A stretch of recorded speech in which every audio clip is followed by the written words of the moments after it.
are there? No. There's no other windows open that might have this. There are. There we go. We are streaming. I think. Where's restream? It's there. Ding. It's telling me we're live. Iain and Katherine, fork it up. How dare you? Why are we on a pause there? I don't want to play preview. We're in chat. Let's just check. Let's just check the chat. Check the chat. There's your Twitch. There's me sniffing. There's the YouTube. Boom, boom, boom, boom. Don't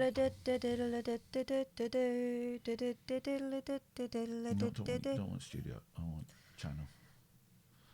Your channel. Chat. There's your Twitch. We're in. Live.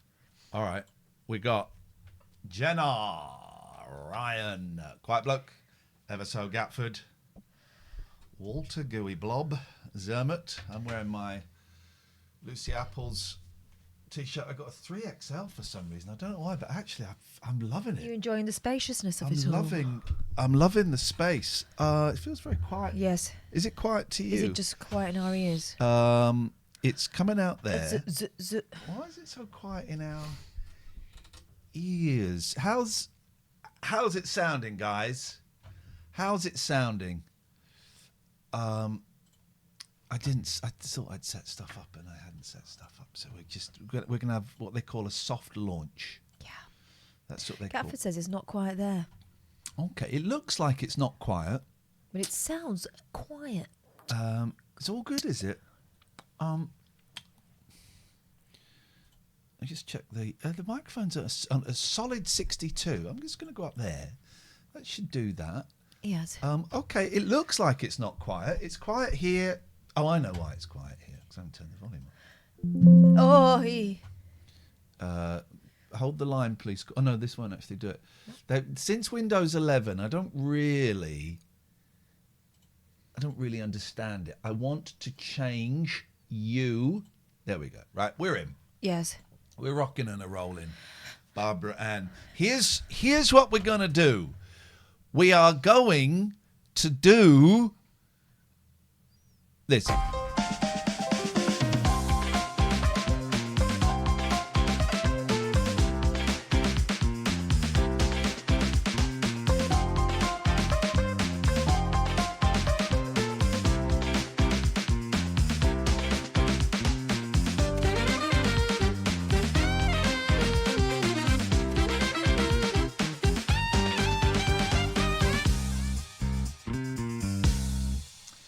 Now, if you're listening to this podcast going, oh, it's the free 30-minute podcast, I like that. Well, I've got some news for you. It's not the free 30-minute podcast. You're getting the whole 2-hour, whatever it is, show tonight. There's a very, very pathetic ping on the bell there. Oh, I overstretched myself yet again. This is my new cat, Lucy Apples. Wearing a t-shirt with her name on. This is not actual size. She's much smaller She's than that. smaller than that. So, so this is it. Yeah. Sorry, I'm distracting myself. You're getting the whole show, freeloaded, etc. How is it that we're able to do a show? Well, it's very, very simple. It's because of our Patreons. They pay for you. If you're watching the show, there's a Patreon QR code. Scan it, sign up, or you can give us some money there. We got quite a few. We didn't do a show last week, so we've got quite a few new people.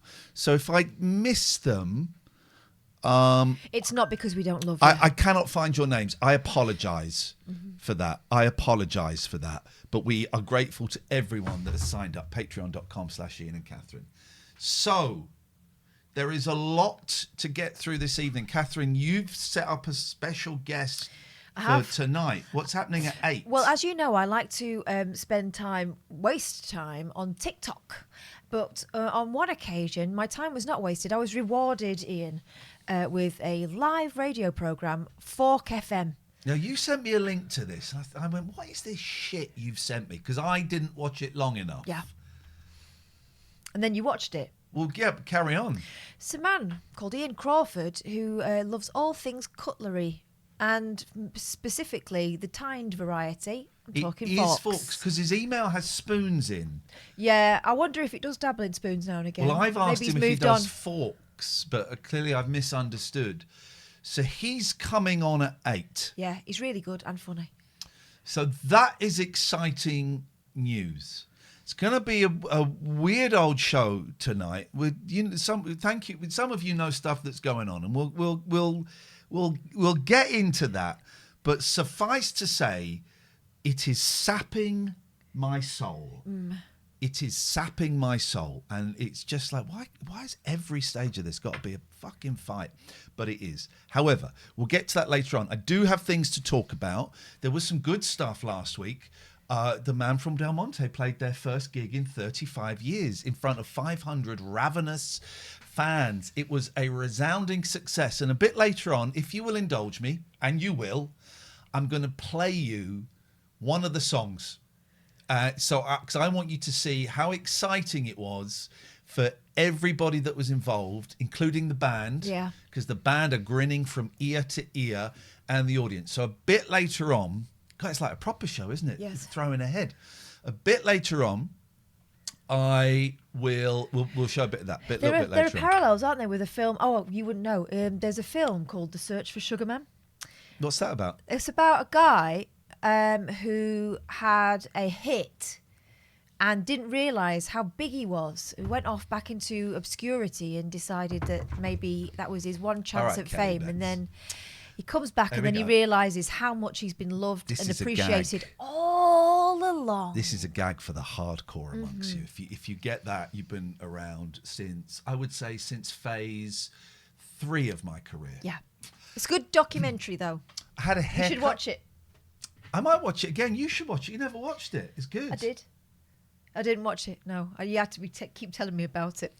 A lot to talk. So I was in Manchester, and I love Manchester. I was staying in a little place called Somerset, which is near Bury. Bury. Mm-hmm. And the Bury Market's got really good pies. And they played a gig at Band on the Wall, which is just what a fantastic venue. And then the next day, before they played a gig in Rossendale, which is about half an hour out in this tiny little art centre, I went for a little wander around the centre of town. I went to Annie's, owned by Jenny McAlpine and her husband Chris. Went and had a nice strawberry ice cream sundae with crushed up jammy Dodgers in that was the size of my freaking head. You sending that picture has sparked something of a jammy Dodger frenzy in my house, by the way. Oh, yeah? I had to buy the mini ones for the lunches. Crush it up and put it in strawberry ice cream. That thick glutinous strawberry syrup all over it. It was great. So that was nice. Oh, we've also not heard about LA. Oh, yes. Okay, we'll talk about that in a second. But I had a little wander around town and was doing the charity shops as I do. And I walked past a second-hand bookshop. And I thought, I'll go and have a look at some second-hand books. And I went in. And there weren't very many. It was weird. It was quite narrow. And then there was a bit around the corner. There weren't that many second-hand books. There were a few. But I thought, well, this is quite sparse. And then I noticed by the counter they had a box of Knave magazines, which are like sort of very, very soft porn magazines from the 80s. Like, okay. It's not many, I thought, I'll go around the corner. And you go around the corner and it's just old Grumble mags. The whole thing is filled. So you've got a box here. And you happened in there, did you? I swear to God, I was so embarrassed. There's like a big 3 bins of escort magazines, 3 bins of men only. Ugh. You've got you don't want them second hand. No, you've got all your razzles, right? And it's that thing. I walked round there and I thought, oh shit. And there's 2 men behind the counter. And I thought, right, I either have to just walk out and be obvious that I've come into the wrong place, or I have to style it out and then sort of go, there's nothing I fancy. I did the latter, but I have never felt so grubby in my life. So you found the repository of all that hedge porn God. From our youth. And then I was telling my friend Danny at the gig, he went, oh yeah, I know that shop. Did he happen to go in there as well? It was horrible. Why would you have Second-hand grumbles. It really was. Yeah, Fiesta. Honestly, they had it all. They had it all. And it was very. Oh, it was thoroughly unpleasant. I'm not going to ask. Go on. You know when people go into old bookshops and they go, "Oh, I love the smell of old books." Let's just leave that there. But I did see some things I like, so I left a deposit. Last week we took the week off. Oh my God. For stuff, and we'll talk about stuff later on. But let's have some fun before we get to the heavy shit. And the week before that, you weren't here because you were upstairs sleeping off your jet lag. So took me a week, by the way. LA's a long way away, and it's a big time difference because people think, oh, it's New York, but it's like double New York. So they haven't heard about your school trip to LA. Oh, so yeah. Katherine, please. Over to me. Please. So just for those that don't know, it is relevant. It wasn't just a jolly because mine is a specialist media school. So the kids there learn about film production. They know how to edit. They film their own stuff. They present their own stuff. It's all that kind of thing. And so what we want to do is show them what they could possibly want to move into. So while we were in LA, we went and saw behind the scenes at the studios, walked around all the back lots, got the full tours. Incredible. I had no idea that a lot of the films we watch use the same streets over and over again. The fountain in Friends is also the same fountain used in The Monkees. I sat right in front of it. I touched it. Yeah. And so there was that. We also went to the set that they used for Star Hollow, which was a big hit with a lot of my students because they loved the Gilmore Girls, which, by the way, I tried to watch last week. It's absolutely terrible. But they were all sitting on the bandstand acting out scenes. It was they absolutely loved it. So the kids got loads and loads out of it. We also had some fun days, like we went over to Universal Studios, which is you can do a studio tour, but that's almost a ride in itself. But there are loads of sort of theme park rides there as well. It was fantastic. And we had a really good time, but my body clock was absolutely shot, right, for the entire week. So I'd get up in the morning and be fine, and we'd have breakfast with the kids, and we were out by 9 o'clock every day. And then we'd come back to the hostel we were staying at, which makes it sound worse than it was. It was nice. Well, there were three grown women sleeping in bunk beds, but apart from that... It was better than my image of what a hostel is. Yeah, it was all right. Very old-fashioned. Do you know what? It was all right, and it was a good base for doing what we were doing. We were in Santa Monica, quite near the pier, so you could have a walk down there, and it was fairly safe. The kids had a really, really good time, and we got through it without incident, which is always a bonus. So yeah, we get back about 5 o'clock. I would go for, let's call it a lie down. I had to set my alarm clock though, because we had to go and check they were back in their rooms by 11, upon which I would go around, check all the kids were where the kids should be, and then go back to bed. So my evenings in LA did not quite pan out the way I hoped they might. I think we went out the first night, and then the rest of the time I was unconscious. And that went on the whole week. And then when we got back, I was exhausted for a week. Yeah, but what an incredible place. I wouldn't want to live there. If I had the money to be there and worked in that arena, I would not live there because it's weird. I have a question. What does LA stand for? Los Angeles. No, it stands for Good Quality Entertainment and the Home of Dreams. Stands for quite a lot of poverty, actually. And very rich people living quite near the motorway, from what I saw. But you do you. We went to Hollywood Boulevard, which is horrible. It's a grotty place, LA. I dislike it. I always think there's a very dark vibe in LA. There is. Isn't there in other parts? It's just, of America. It's not even under the surface. It's there just floating on the surface. And then there are people who appear to be living a charmed life, although we know that isn't true either. That, once you get to, quote unquote, the top, it's still horrible. It's just one of those places where you think, yeah, no, you're right, there is a darkness about it. But there are also some excellent theme parks, and the Academy Awards Museum is fantastic. I saw the ruby slippers and everything. You were supposed to go and be part of the audience of Jennifer Hudson's show, and it didn't quite work out to plan. Tell us about that, Katherine. So we were supposed to be, the kids were in the audience or invited to be part of the audience for the Jennifer Hudson show, which is a very, very popular show, and she's great, and we love Jennifer Hudson. Captain America was on one of the shows. Captain America was on it, and the one I was going to go and see featured Coco Jones, who's also extremely popular. and talented. So we were given very specific instructions on what to wear. Block colours only, no red, no black, and no logos. And when we got there, we were herded to a parking lot, a multi-storey car park outside the studios, where we were held for about an hour. And then we were herded into a separate part of the car park and held for a little bit longer. And it was warm. And there were loads and loads of other people there, and they were wearing whatever they wanted to. Okay, it's one of those. Yeah. I've been to parties like that where there's a dress code and no one observes it. I went to a funeral like that once. It was a don't wear black funeral. I didn't. Everyone else did. It felt a bit like that. Anyway, I should have known. And then as I got into the part where we were kind of put in this sort of holding room before you, where there is a shop, by the way, so you can buy a memento of your experience. Exit by the gift shop. Enter by the gift shop.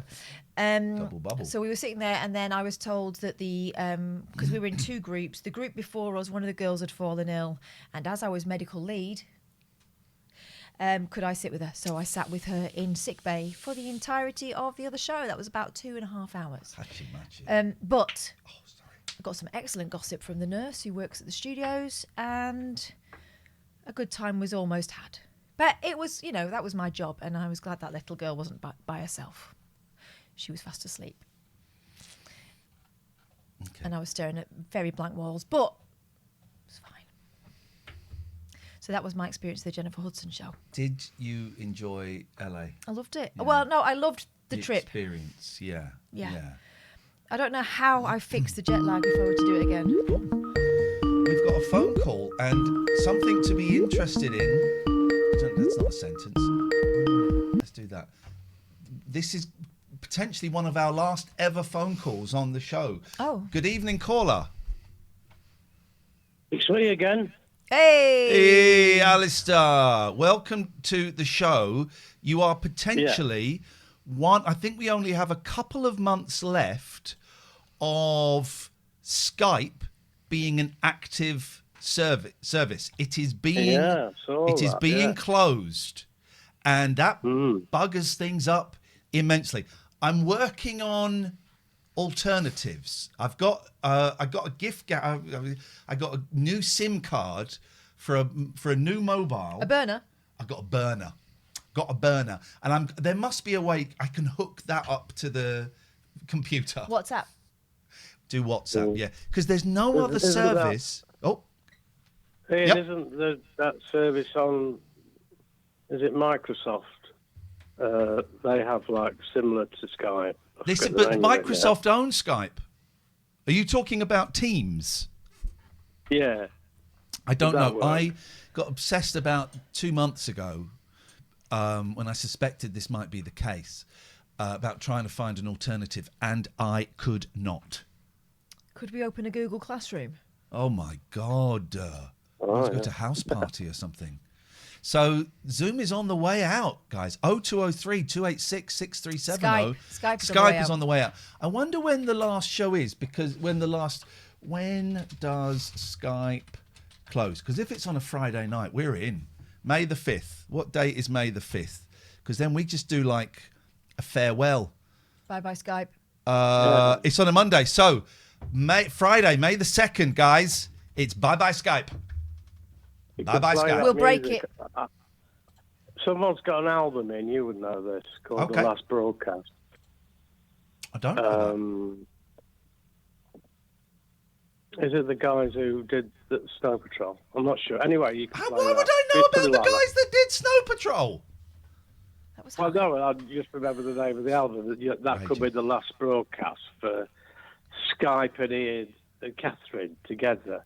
Let's send Skype out on a hype. Gonna Skype on a hype. Let's break it. Let's break Let's Skype. rinse it out. Yeah.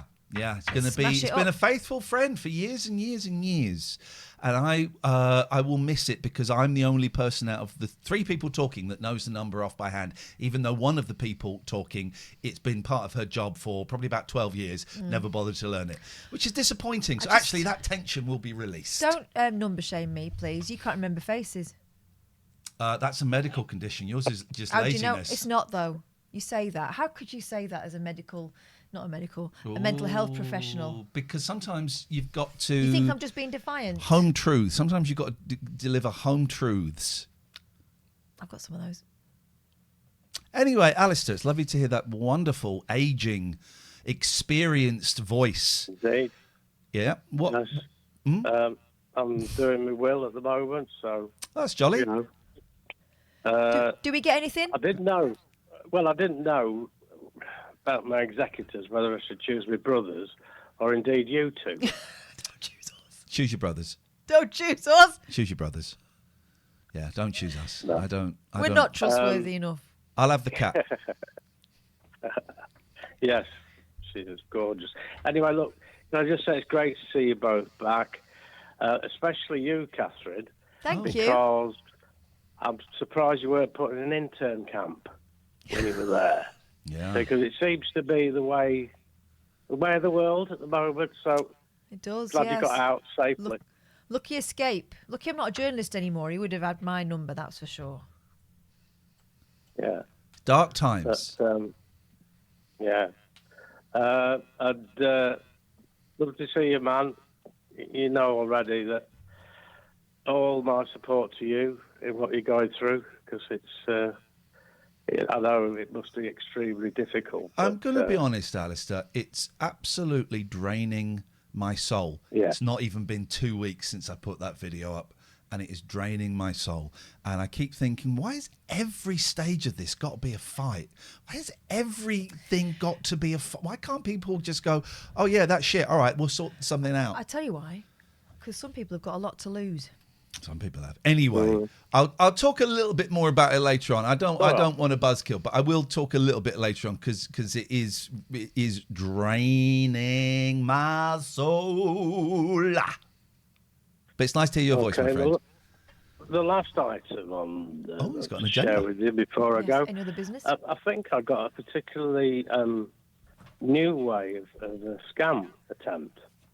I got this is weird. But I got an email sent to the main address I'm using at the moment, which I'm not sure how that was. I mean, they hack email addresses, or they get lists of them, don't they, if you're not careful. Yeah. But someone emailed me, check out Epworth Pizza. Now, Epworth has a pizza shop, but it doesn't have an epworthpizza.com, as far as I'm aware. But I would need to check with the owner. But the menu item, it had you could go to a menu page, and most of it seemed, it seemed genuine. But then I went to look at the kinds of kebabs, and it was like not full. Wasn't full of the stuff that I know they sell because I've had them. And weird. Hang on, but what's the scam? Is it a scam, or are you just complaining they didn't have their full menu online? I'm confused. No, I think it's a scam, because if I'd gone to the menu and selected items and then paid, Epworth I don't Pizzas. think it would have gone to them. I think it would have gone to the scammer. It seems like an elaborate way to, and somewhat niche way to make money. Is it Benny's Pizza or Epworth Pizza? Well, there's Benny's Pizza. Yep, I'm looking. This was called Epworth Pizza, but it's known as Epworth Grill. There's two. There's two here. There's two. There's Epworth Pizza, and there's Epworth... Which gets 2.3 and only has 12 reviews. And there's Epworth Grill, which has 3.9. So they're two different places. Yeah. So Epworth Grill is genuine. Okay, but Epworth Pizza's genuine. It's just shit. No, I think that's been put up there by terrible people. Well, why would scammers put up bad reviews? If it's going to go, look, Craig Custworth 6 months ago says, I don't like leaving negative reviews as I have my own business and totally get how negative reviews can impact future work. But absolutely shocking, wrong cold food sent. When we called to dispute, the guy on the other end was obnoxious and cocky, told us if we had a problem we had to complain to Food Hub, wasn't willing to acknowledge the discrepancy, and when we stated about leaving a review, he just replied whatever. He also scammed us out of £50,000. Oh, okay, you're right. Yeah, right. You're right, Alistair, you're right. So anyway, if anyone in and around or near Epworth, don't go to Epworth Pizza website. Would you recommend? Indeed, So would you recommend Epworth indeed, Grill? Where it's shown on the map, I checked the address and it's office space. It's not a takeaway restaurant. That might be why the food was cold. Yeah, they show it. Yeah, okay. Trying to heat it on the photocopier. It's perhaps the most niche warning we've ever had, but it's appreciated. Thank you. Well, but it may be like, you're from your place, you order stuff that will say something slightly different, and you think, oh, yeah, well, that's that one. And you'll order something for £20. Okay, still talking. Wow. And it's gone. Okay. As are you. It's my clever way of cutting you off. Really fancy a cold pizza now from an office space. Mean Machine Dean's in the house. Yes, Skype is going. This has been our bread and butter for 12 years. It's going. 0203 286 6370 is the telephone number, Catherine. Yeah. Is it? Go on. Tell me again. You know the last show, the week after the last show. 0203 286 6370. I remember the 6370 bit. Anything more on Los Angeles? The girls tried crumble cookies, which is a big yeah. woo-woo. Crumble. Not ties in with what we were talking about earlier. Not grumble. And we're disappointed. Very sickly. Virtually raw cookie dough type cookies with a great big heap of gloop on top. You don't really need a full size one if you go over there. Just get the sharer box. The taster box is the tip that I got from my sixth formers. Bloke says, in some ways, Kath did the right thing not to bother remembering the number if it's going to be gone in May. Yeah, she's playing the long game. Yeah. I knew it. We watched a shit film. When? We've seen several. The Pamela Anderson one. Oh, it was rubbish. Really? It was. Oh, I got. And we'll talk about season 3 of Dark. No spoilers. It was rubbish. What was it called? The Last Showgirl. The Last Showgirl. I thought it was going to be fun or moving or something. I thought really it was going to be Pamela Anderson to win. I thought it was going to be bleak and moving, and a film about aging and becoming invisible as a woman. Yeah, and also tapping into the sort of narrative that we know that Pamela Anderson has lived. Yeah. But it really wasn't, was it? It was shit. It was just... Nothing happened. It was a very flat film about quite dull people. And it had kind of a happy resolution.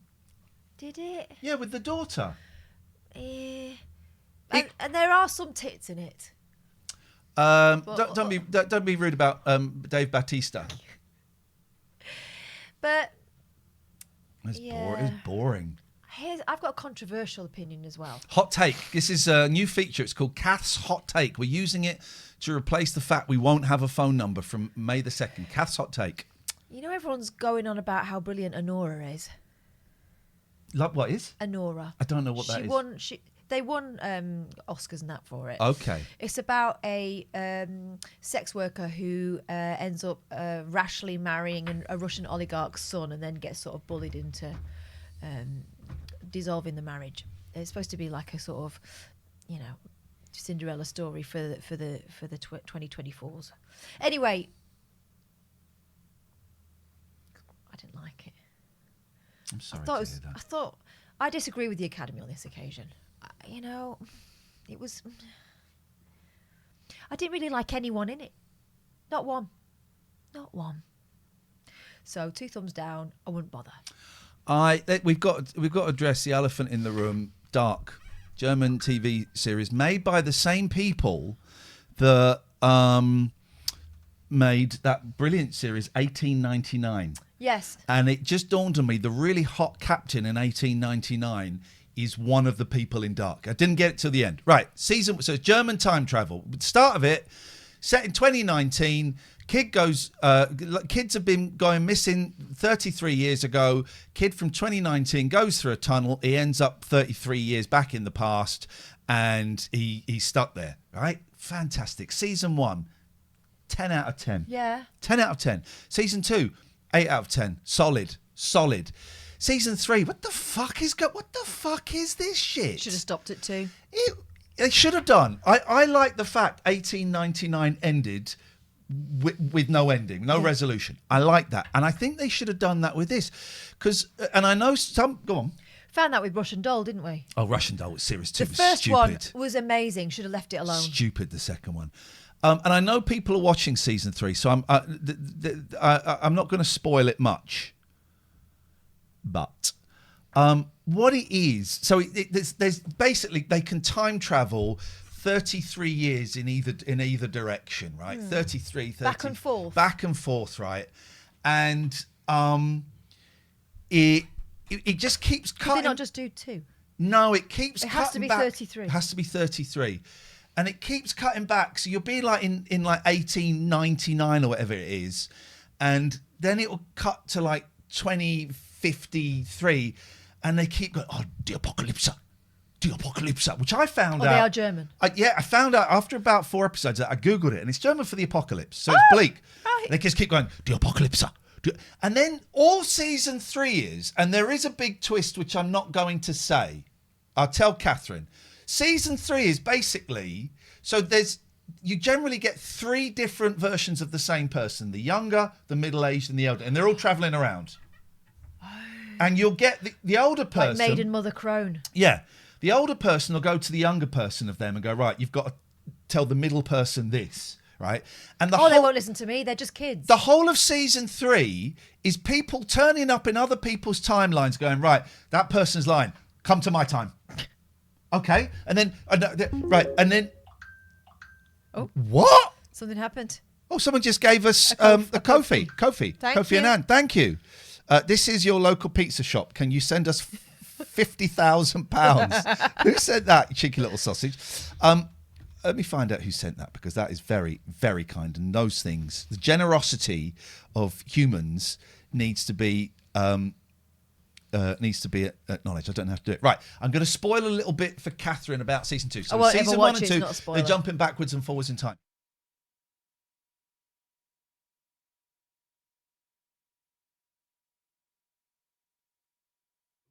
Coming back in a second, guys.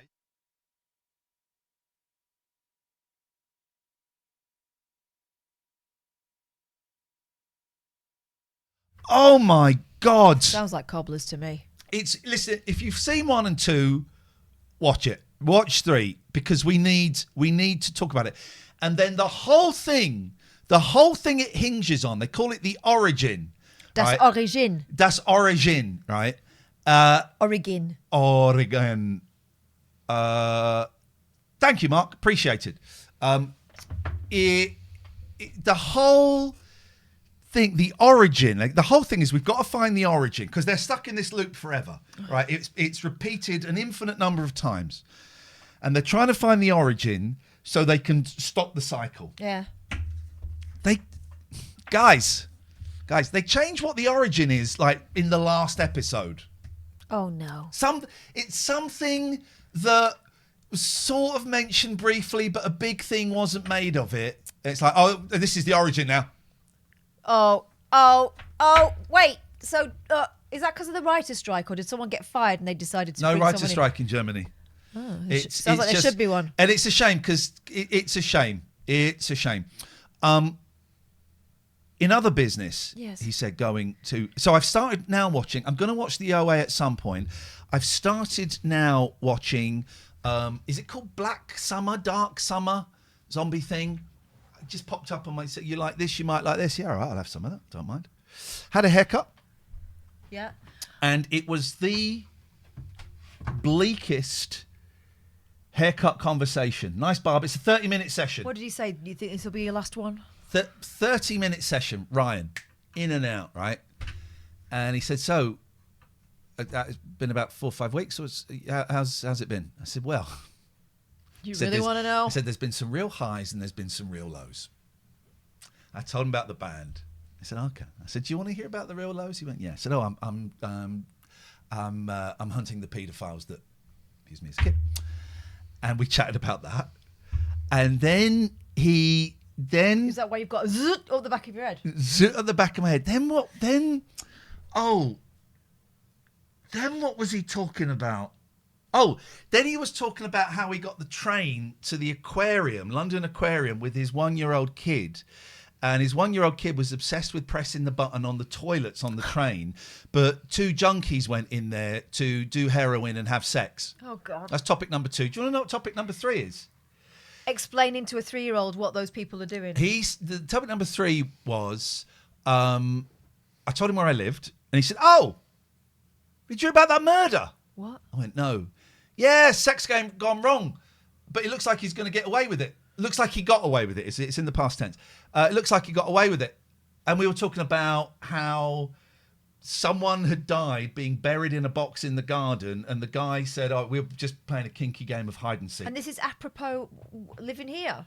And I said to him, "Well, it's certainly different from asking if I'm going anywhere nice this year, isn't it?" And you should have said, "Been busy." But unfortunately, you both went off script, and this is what you get. The final thing I have is I was in a charity shop the same day, and there were 2 older women. I would say one was like late 50s, one was mid 60s. And I overheard the conversation, and they were talking about dating rich men, right? And I know what she was trying to say, but they were both going, "Oh yeah, no, you don't want to date rich men." And one woman said, "Yeah, all they do is spunk on you." Now, she was clearly trying to say, there's a phrase like spunk it up the wall or something. Spunk to mean their money on, yeah. Spunk, yeah. But she said, "Yeah, you don't get rich men. All they do is spunk on you." God. And that's all the topics I've got. Meanwhile, this week we had Ofsted. And now I have a cold sore. Oh. You do the maths. Didn't realise. It's one of those things you don't realise how stressful it is until it's over. I can imagine. Oh, well, I can't imagine, actually. All I've got is what you've told me, and it sounds horrendous. It's been a spectre that has been looming over my time since I started there 2 Septembers ago. Oh, they might be coming. And so, yeah, they did finally. And it wasn't as bad as I had built up in my head. And actually, unusually, because I'm still just a trainee, I finish in May, they observed one of my lessons, which I was told they would not do. But when I was told I was up, I got I'm going to be honest, maybe I'm a pervert, Ian, but I got a certain thrill out of it. Do you want to get buried in a box in the back garden? No, let's not go that far. But I designed a really good lesson, and yeah, I'm a show off. And so I thought, right, bring it. Once I knew it was inevitable, bring it. And here's the beautiful thing that no one tells you about teaching sixth formers. They look after you. Oh. If they like you, those kids will look after you. And so whenever we have visitors in, they always behave beautifully. And they knew that this was an Ofsted job. And they were absolutely fantastic. Absolutely fantastic. Couldn't have wished for anything better. So really, really proud of them. And quite proud of me. You should be proud of you. But You also, did really well. like the whole lot of us. So obviously we can't tell you what kind of findings they made, but I'll tell you when I can. It sounds like it went decently. It felt good. Yeah. It felt really good, and such a lot of it, like doing when we used to do the radio, right? Such a lot of it floats on confidence, being able to go with how you feel the best way to communicate an idea to teenagers. And I'm I'll tell them stories, and I'll try and keep it interesting, and I'll move about and do all that sort of stuff, and my PowerPoints are my own, but it's really nice to have someone who is kind of an expert in their field to give you a bit of a seal of approval, because you don't really know if you're doing it quote unquote right or not until you get something like that. But actually you do, because the results are the kids. But actually, I'm glad it happened. I'm also glad it's over. Sammy in the chat, what the fuck are you doing? What's happening? My spidey senses, you've already been timed out. My spidey senses are tingling. As well as wearing Lucy Apple's T-shirt, I'm also wearing long sleeve under short sleeve. You can't really tell because this one's so big and it's the same colour. But I'm bringing it back. Long sleeve under short sleeve. It's coming back. Yeah. Jenna says the cleaner at my place of work was talking about her love handles but called them her beef curtains. Oh my God. Ross says, I bet Kath is one of the cool teachers. We had a teacher called Mrs. Nelson in the 90s. She let us talk about TV and music. We always would try harder in her lessons. I don't know whether I'm the cool teacher, but they're certainly the cool kids. I really appreciated them. Well done. I'm proud of you, kid. Yeah. Very proud of you. Thank you. I love that job. even the hard bits. Oh, and then after all that fuss was over about Ofsted and everything, I couldn't go into college. I normally go into college on a Tuesday, and I hadn't because of this. I was helping out there, and I sent a little message to my college WhatsApp group, said, did I miss anything? They went, no, but you have got a deadline today. So I had to finish what's it called, an assignment that I've been sitting on for a while in a flurry. But actually, again, good. It put a fire under me, and it's handed in, and it feels good. Don't know why I've made a fist there when you were talking about under you. I'm right. That was more for strength. Anyway, in short, determination. I've been a girly swat all week, and I'm exhausted, but fulfilled. I think I might have liked one Twitter thing. Go on. Let's. I think I remember liking one. So let's see. Oh, this is great. My husband fake proposed to get us free drinks in a restaurant last night. This is great. And I try and do something similar. Whenever I book like a restaurant online, they always go, is it a special occasion? I always put it's someone's birthday. But you don't get anything. But this is great. Look at this.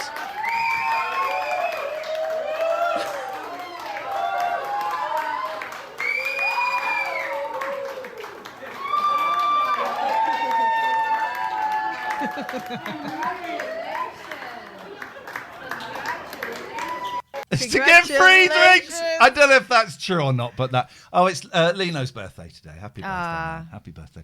And I got a feeling that might be. Oh, this guy's good. We didn't watch this guy. So this guy's good at pretending to be a mannequin. This guy is a real-life mannequin because he can hold his body so still that he looks like a wax figure. But this is an incredibly difficult skill because it involves maintaining complete stillness, even when falling or being submerged in water for a long time. While underwater, he still doesn't move a muscle, making it seem like he's lifeless. I don't know. That just made stuff like I mean, yes. Oh, look! I think we saw this, didn't we? Cat with the fingers. There we go. And that's the end of that. I'm off to see the Sidemen football tomorrow. So it's YouTubers and dickheads. Dickheads, Jake Paul, KSI. The YouTubers are Nico. And George Clarkey. And they've just announced who the mystery special guest. It's just coming through now. Who the mystery special guest is? It is, ladies and gentlemen, Mr. Beast. Mr. Beast is going to be at Wembley Stadium tomorrow, as will I. And I just think Mr. Beast is, you never know. Wouldn't it be great if halfway through, okay, guys, everybody look under your seats. There's $10,000 for each of you. This is a smile. Not smiling. Okay, guys, if you lift up your seats, there's $10,000 for every single person in this stadium. He could do that. Going with David Turner's. What if it's all a con? What if he's really not rich? David Turner's boys are very excited. So we're going him and we're going with my boys. I don't know if I can play this voice note you sent me, David. I don't know if it's private. So I told, so I said to my youngest, Kim, have you seen the Sidemen news? It's Mr. Beast. He replied, I thought it would be him. So I went back through our messages, and 2 days ago I said, who do you think the mystery player is? He replied, IDK TBH. I don't know, to be honest. So I screenshotted that and sent it to him, and he went, IK, but I had it in my mind. I replied, BS. He replied, nah. So that's that. David Turner sent... Would that count in an exam scenario? It should. Hey, mate, yes, I will have those second-hand copies of Escort once you're done with them. Cheers for that. Let me know. You've had them for a while now. So just send them over. You got my address. Cheers, mate. Appreciate it. I don't think it qualifies as second-hand until you hand it over, because they've only ever been touched by one hand. I am second-hand. There you go, kid. Tomorrow I'm going out on the razzle. I've got a sparkly dress and everything. It's a big day for us, isn't it? Yeah. Go on, so tell me where you're going with the girls. Me and my daughters are going to exciting. see Sabrina Carpenter. That is going to be awesome. Yes, it's going to be scandalous, according to people complaining about the Brit Awards. Imagine watching the Brit Awards and expecting it to not be a little bit rude sometimes. Well, she did dress up in stockings and suzzies and pretend to suck off a soldier? That's how she goes to the supermarket. And she Okay. pretend. That's going to be awesome. Yeah. Oh, David Turner says, has Catherine spoken about Nintendo Land? Because I was insanely jealous. Now, when I went to Japan 2 years ago, me and the boys went to Universal, excuse me, Universal Studios, and they have Nintendo Land, and it's really difficult to get in. They had a lottery to get in, or you could spend a lot of money to buy a special pass, and you get a chunk of the day. But you went to Universal in LA, you just wandered in. Just saunter in, Isn't that wild? I think there's only one main ride in there. Were there more? Did it have the thing where you could have a wristband and punch the squares and it go ding, ding? They might have. There were some squares, but I just stood under them and hit them with my head. Oh, I'd have given you my wristband because you'd have got points. Know. You go like ding, ding, ding, ding. Yep. It was great. I loved it, but I had a SNES as a kid, so it was a big, like you, David Turner's. I'm into a little bit of that old school stuff. Anyway, but it was fun.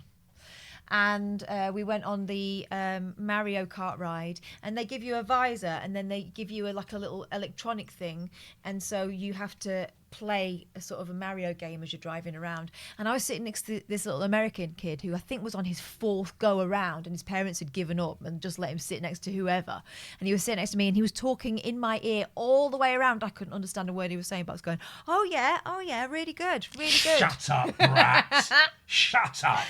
Mate, it was his ride, and we were just we were just living in it. But we had really, really good time. Harry Potter ride we went on, and that was kind of not virtual reality, but there was a lot of sort of screen work going on in it, as with the Mummy ride. But the Harry Potter ride sort of did flip you around quite a lot. One of my colleagues, when we got off, had to go and puke in a bin. So 2 thumbs up. She shouldn't have had the breakfast burrito. Who's growling? That's Lucky is growling at Lucy Apples. Lucy Apples, do you want to come and be on the internet, darling? Could you stop antagonising, please? Lucy Apples now she's not in heat. God, that was an awful 7 nights with the cat in heat. Sweet Jesus, it's pretty much 24 hours. Oh my God, I was getting very resentful, but she's been done. She is adorable. She's a bit bigger than she was. Wearing my Lucy Apples tee.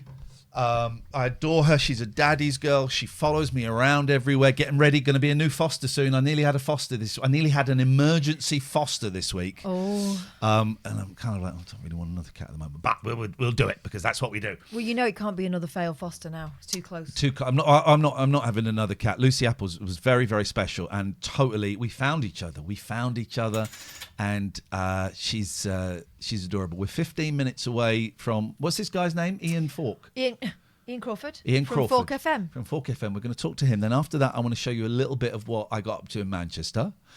After that, I'm going to talk a little bit about the shit that's going on. Then I'll show you a little bit of what happened in Manchester as a palate cleanser.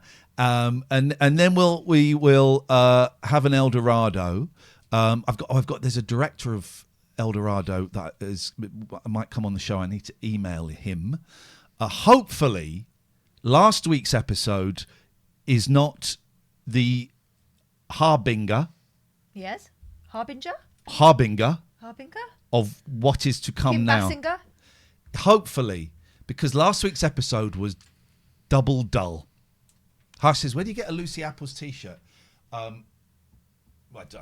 don't make them as much. I'll put it up. Do you know what? I'll put it up on Scott's on the TLNA shop. I'll put it up on that. Lucy Apples is a sweetie. Can I tell the story of how I fell out with the website creator this week? Probably not.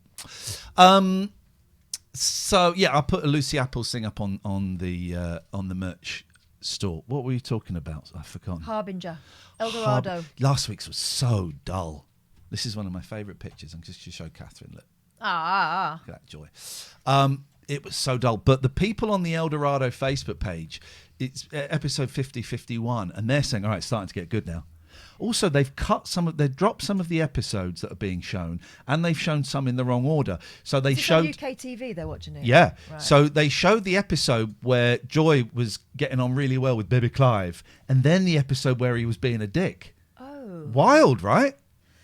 That's strange. Here's the thing. We started watching El Dorado on Catherine's birthday, August the 12th, 2023. And we're not even halfway. 23. Sorry, Jimbo, we got no camera. I don't think we can get a camera up and running on there. Sorry about that.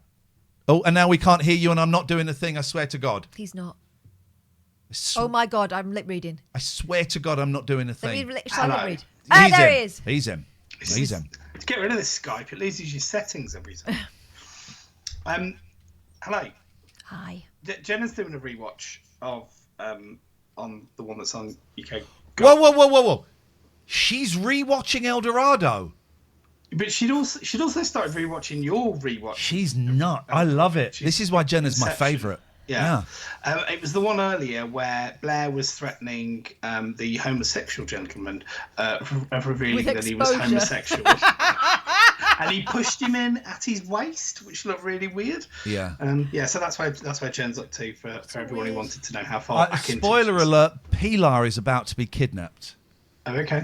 Pilar? I bet Tandy's behind that. Possibly. Or could it finally be those swarthy gentlemen who stood in the back for five episodes that could be finally doing what they're supposed to?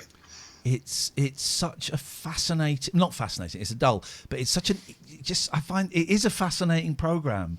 It's so bizarre. It's a slow grind towards oblivion. Well, speaking of slow grinds, the elderly horny couple, people on the Facebook page hate them. Do they? They hate them. And also, why are they shelving fans? Jim, all of them are raving about how the mental health storyline with the brothers saying it's sensitively handled, that those young lads are doing so well dealing with the issue of schizophrenia. It's and I think the brother is about to go soon because of that. But people are going, it's such good acting. It just shows what that show and those young men are capable of. So we were skipping through the thumbnails on the Sky Q box earlier, and every time we saw him, I just did an impersonation of him saying, "My brother's talking to his pots and pans." Yeah, it's that sensitively handled. Everyone get on the El Dorado Facebook page, because now everyone's posting their signed pictures that they've all got. It's fantastic. It's so much fun. I don't want to be kicked off there now. I want to stay there forever. It's so much fun on that page. Hello to all the El Dorado Facebook fans. Hey guys. Fun times. So I have some news. Oh. I found out on Monday. He's pregnant. I'm pregnant, yeah. No, don't. I am being recognised as a chartered geographer. Oh! By the Royal Geographical Society. The RGS. Now, does this mean you get a pith helmet? I get a pin, apparently, to demonstrate if I'm at any RGS events that I am chartered. Can you go around the world in 80 days now? Is that the same thing? Yeah, I think you have to. I think that's sort of like the induction is you have to do a willy fog. Wow. Oh, I've got a foggy willy. I don't know if that helps. Oh, God. So it's finally. Congratulations. Whenever you say Arno. I have some news, I always think, oh God, please let it be good news. Please let it be good news, because sometimes it's I'm being laid off again. No, it's been a good 3 weeks actually. I've been here, there, and everywhere, but up to Birmingham, up to Manchester. But yeah, it's I'm being recognised left, right, and centre. So now, if you're a geographer, why isn't there a great big map of the world behind you with pins in it? He doesn't need it. He's got it in is his it head. Well, I am the map. We've got a fridge magnet that says I am the map, but it's got Mickey Mouse ears on it. I used to have an old headmaster whose favourite thing to do was to draw the map of the world in chalk on the board. What a show off.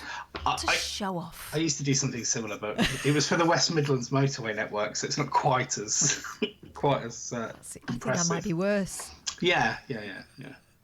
Jen is married to a motorway geek, so. Oh my God. Well done, man. Thank you. Where are you in terms of season 3 of Dark? Because I need to talk to people. So, I'm where I've been for a week and a bit. I'm still partway through episode 1 of season 3. Yeah. I found season 1, I couldn't stop watching it.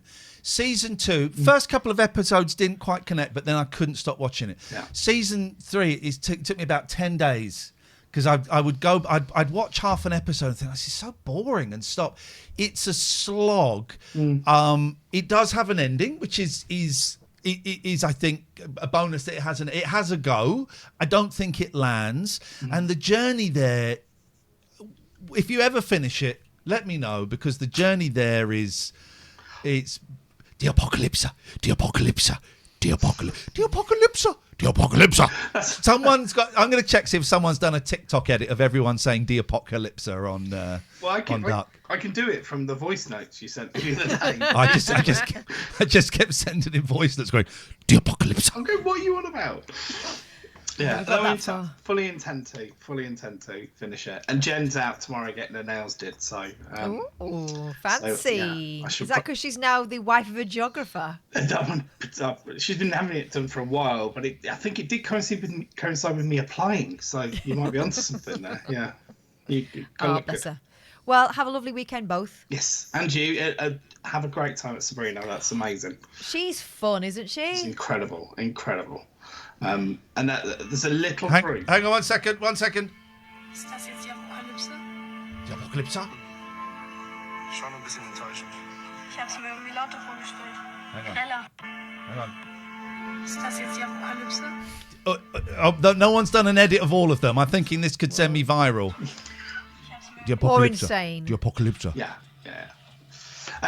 Sabrina's shows are incredible. I've watched a few of the dodgy live streams to what go because I couldn't get tickets. But you saw Taylor, so yes, I mean, I can't go to all the shows. We have got Olivia Rodrigo tickets for Hyde Park, so that'll be good. Very nice. I do like a concert in Hyde Park. We we were supposed to go when Taylor was supposed to do it, but that was 2020, so obviously that didn't happen. Because of the apocalypse. Because of the apocalypse. Is Sabrina doing? I think Sabrina's doing. Yes, Hyde Park she is. As well. Yeah, because I was trying to persuade Jen, but I think we've decided we've spent enough money for now on concerts. I think Bieber Doobie is supporting her at Hyde Park. I am hoping. I saw on TikTok yesterday that Heim are in town. I'm wondering whether their support. They've got new music, and they are part of the same group. They're part of Taylor's Orbit. I love them. So that will be one for me. If they turn up, that's one for me. Well, they're back on socials promoting all their music. I just find them hilarious. I love them. Yeah, their new stuff's really good. Agreed. So yeah, fingers crossed. Hopefully it's time. All right. Well, I'll let you know. Take care, Mr. Jimbo. And lots of both. love to your wife. And lots of love to the society. I shall pass it on, definitely. Get you mentioned in dispatches. Chowsy chow chows. Chowsy chow chows. It's all go. It's all go. We're 5 minutes away from Forks, so I'm going to go have a quick pre-fork pee, as you know. Oh, nice. Well, on the way back and not on the way there, could you bring me a glass of water, please? Oh, thank you. We've got other chartered professionals, it would seem, in the chat. Thank you very much indeed for that. It's great to be chartered. I'm a chartered accountant and a chartered tax advisor, says doubly talented Harsh Singh. And Flaccid House, turns out, is CTA too. So there we go. Manic Jazz, I agree with you. Heimer amazing, and the bassist has the best bass face ever. I love that. And Alan Michael trying to get in on the geography chat with Oxbow Lakes. I think that is possibly one of the only geography lessons I remember. That one and tectonic plate theory. Goes like that. If you know, you know. Visionary Soup just wants to let everyone know she's on 3 episode 2, and Jimbo has just added subduction, which apparently is the way he got his hands on Jenna. Thank you so much, everyone. If you want to give us a call, do it quick, because we're about to have a very special guest on that was of my choosing. Oh, he's going to the fridge. Could it be that I'm about to get... Yay! Forget glasses, I've got an actual water bottle. Why are we not drinking out of the tap anymore? No, I tell you why. Because when I have clients here, I like to offer a bottle of water. Because that's the kind of guy I am. You're a nice guy. I am a nice guy. Let's open up Zoom. Do it. So tell us where you found... Let's close Skype while we do that. One lonely night, wandering on TikTok, I happened across a little face. It was a man talking about cutleries, more specifically forks, and honestly, the stream was ace. Okay. And so I thought, you'll like him. So I sent you the link and you went, what the hell is this? Well, I didn't watch it. I didn't see enough of it to get it. And then when you did, you thought it was also splendid. Oh, and so we thought great. we came on because you can never know too much about forks. Fork safety, fork awareness,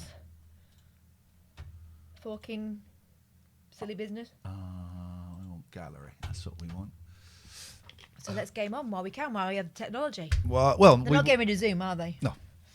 Good, because that would be terrible. Zoom That would be a sabotage. If you're listening to the podcast going, why is it longer than half an hour? I can't stand these idiots. Well, you can switch it off. No one's making you. Or we put this up because this is what we do every week. We do a 2-hour, 3-hour show pretty much every week for our Patreons behind a paywall, and for just $3.99 a month.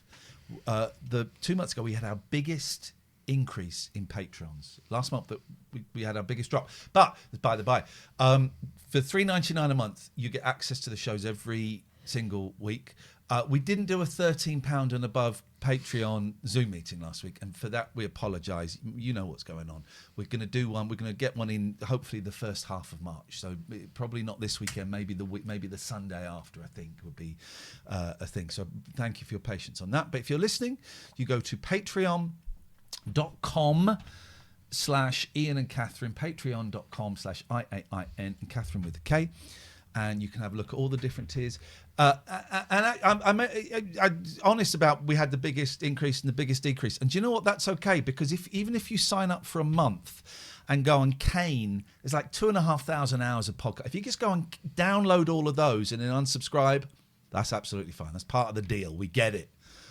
You're welcome to come and completely grab everything for a month and then go. We don't mind. We don't force anyone to stick around. We don't mind Come at and go all. as you please.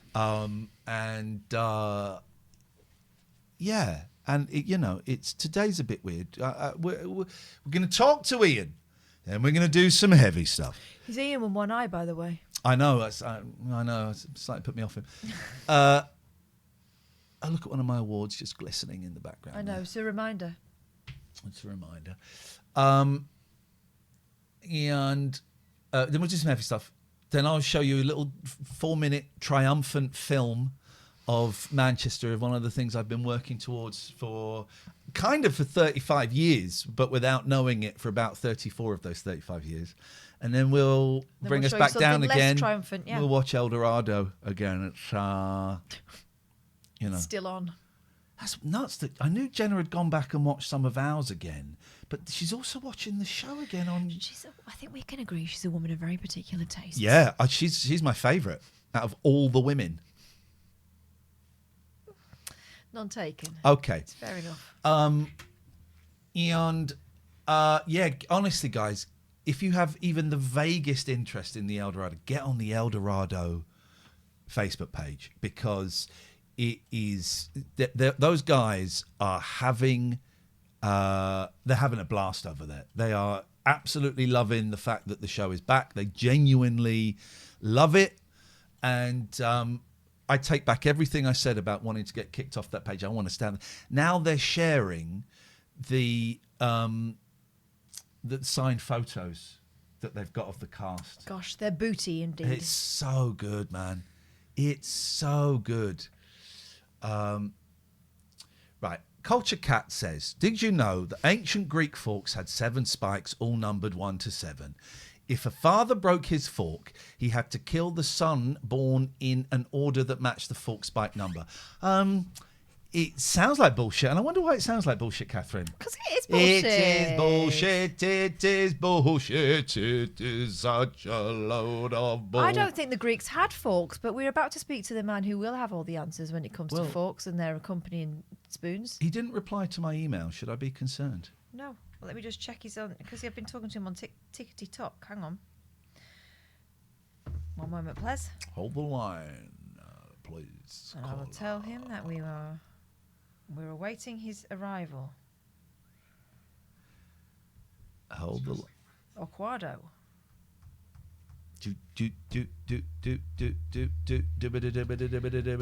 I'm standing by, he says 3 minutes ago. I sent him the link. Do you see the link?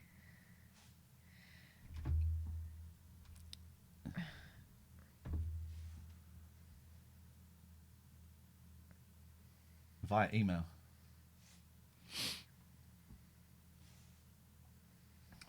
So you'll see it. This is exciting. I like people who are as shonky with technology as we are. They're my kind of people. Well, he may not be shonky. There may be some explanation. He says 1 minute. Okay. Okay, he's keeping us waiting. This is sign show of, business. It's like when you go and see the Beach Boys. They always come out 20 minutes later. Surfing. Here we go. Right. Okay. Hang on. Let's. So we want to do Zoom 2 people. Oh. I know. To the Matrix. I know. And he's going to join. We're going to go there. We're going to go there. Here he is. There he is. Katherine, over to you, please. Welcome to Iain Crawford, the host of the illustrious TikTok show Fork FM. How do? Am I coming through loud and clear? Is the technology working tonight? This is Iain Crawford talking from Sheffield, live. You are coming through loud and clear. There is a slight delay, but I think it might be us. I don't think there's a delay. I know, just our responses. Okay. It could be that. You know, they've landed that thing on the moon.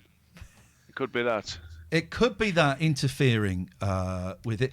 Now, listen, Iain, do you want to... Because I was... Well, Katherine, you explained to Iain how you found him and... Just mooching about on TikTok. The algorithm, was it? And there he was. I saw that hair and I thought, this is the man for me.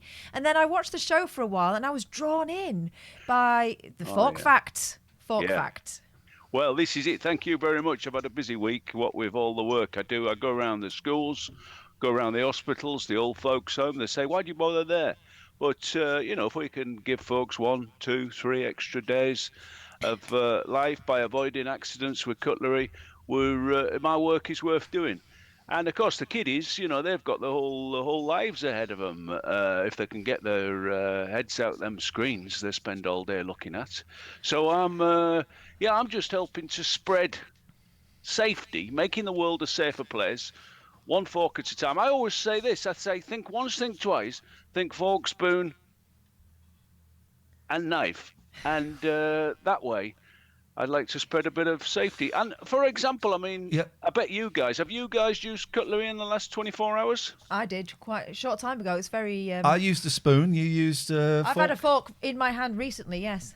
This is, and people forget, they've been going on. They're only just jumping on the bandwagon with all this environmental stuff. You steal cutlery, yeah? Not only is it recyclable, it's washable, it's reusable, it is the friend of the dolphin. We'll come to dolphins in a minute. You talk about going to schools and old people's homes to talk about cutlery safety. What are some of the biggest accidents, disasters that can happen with cutlery, and how do you prevent them happening? Well, hang on a sec. How long have we got? I didn't know we had 3 hours. Oh, but here we. Let's start with a little one. We always start. Would you believe the most dangerous item in your cutlery drawer, size to injury ratio, is what? Knife. Spoon. Katherine, you're closer. The teaspoon. How has he got a different thing he's holding now without looking down? He's got it at his fingertips. He knows his stuff. People say, is it AI? No. It's just sleight of hand, experience and practice. But you got to be fast, you see, because you got to keep an eye on them kiddies. They don't leave me in charge because although I have got a certificate to say I'm fairly safe, they usually leave 1 or 2 members of staff just to be on the safe. You can't be too careful these days. I don't blame them. So the teaspoon is the one. This is the most dangerous item in your cutlery drawer. Size to injury ratio. I don't know. Did you? Yeah. Is it because people leave it in the cups while they're drinking? Have your eye out. Well, hang on a sec. There's no point being here if you know everything about cutlery, is there? Listen, you're right, though, because what about this? We had a 22-year-old fella last week. Terrible case. Stirring in sugars, stirring in 2 sugars. Nothing wrong with that if you ignore the inherent dangers of the high-calorie, high-sugar diet. No. The mistake he made, as you suggested, Katherine, he left the spoon in the cup. Oh, no. If he'd used spoon sense... it would still be alive today. Wow. What's spoon sense? Well, I'm glad you asked. And have you got one or two folks tuning in, listening to all this? We've got about 250 people watching, so we've got some comments in the chat, which I will pass on in a bit. I'm happy to answer questions as long as they're related to cutlery and cutlery-related items and general health and safety. I have got some advice about avoiding attack by wild bears later, but listen to this. Okay. The thing about the teaspoon is, spoon sense. If he'd used spoon sense, he'd still be alive today. He died. He died, did he? Yeah. Oh, Christ, I shouldn't laugh. Oh, well, no, we mustn't laugh. But the thing is, and mind you, sometimes as we think about our own mortality, we can't help the odd giggle coming up.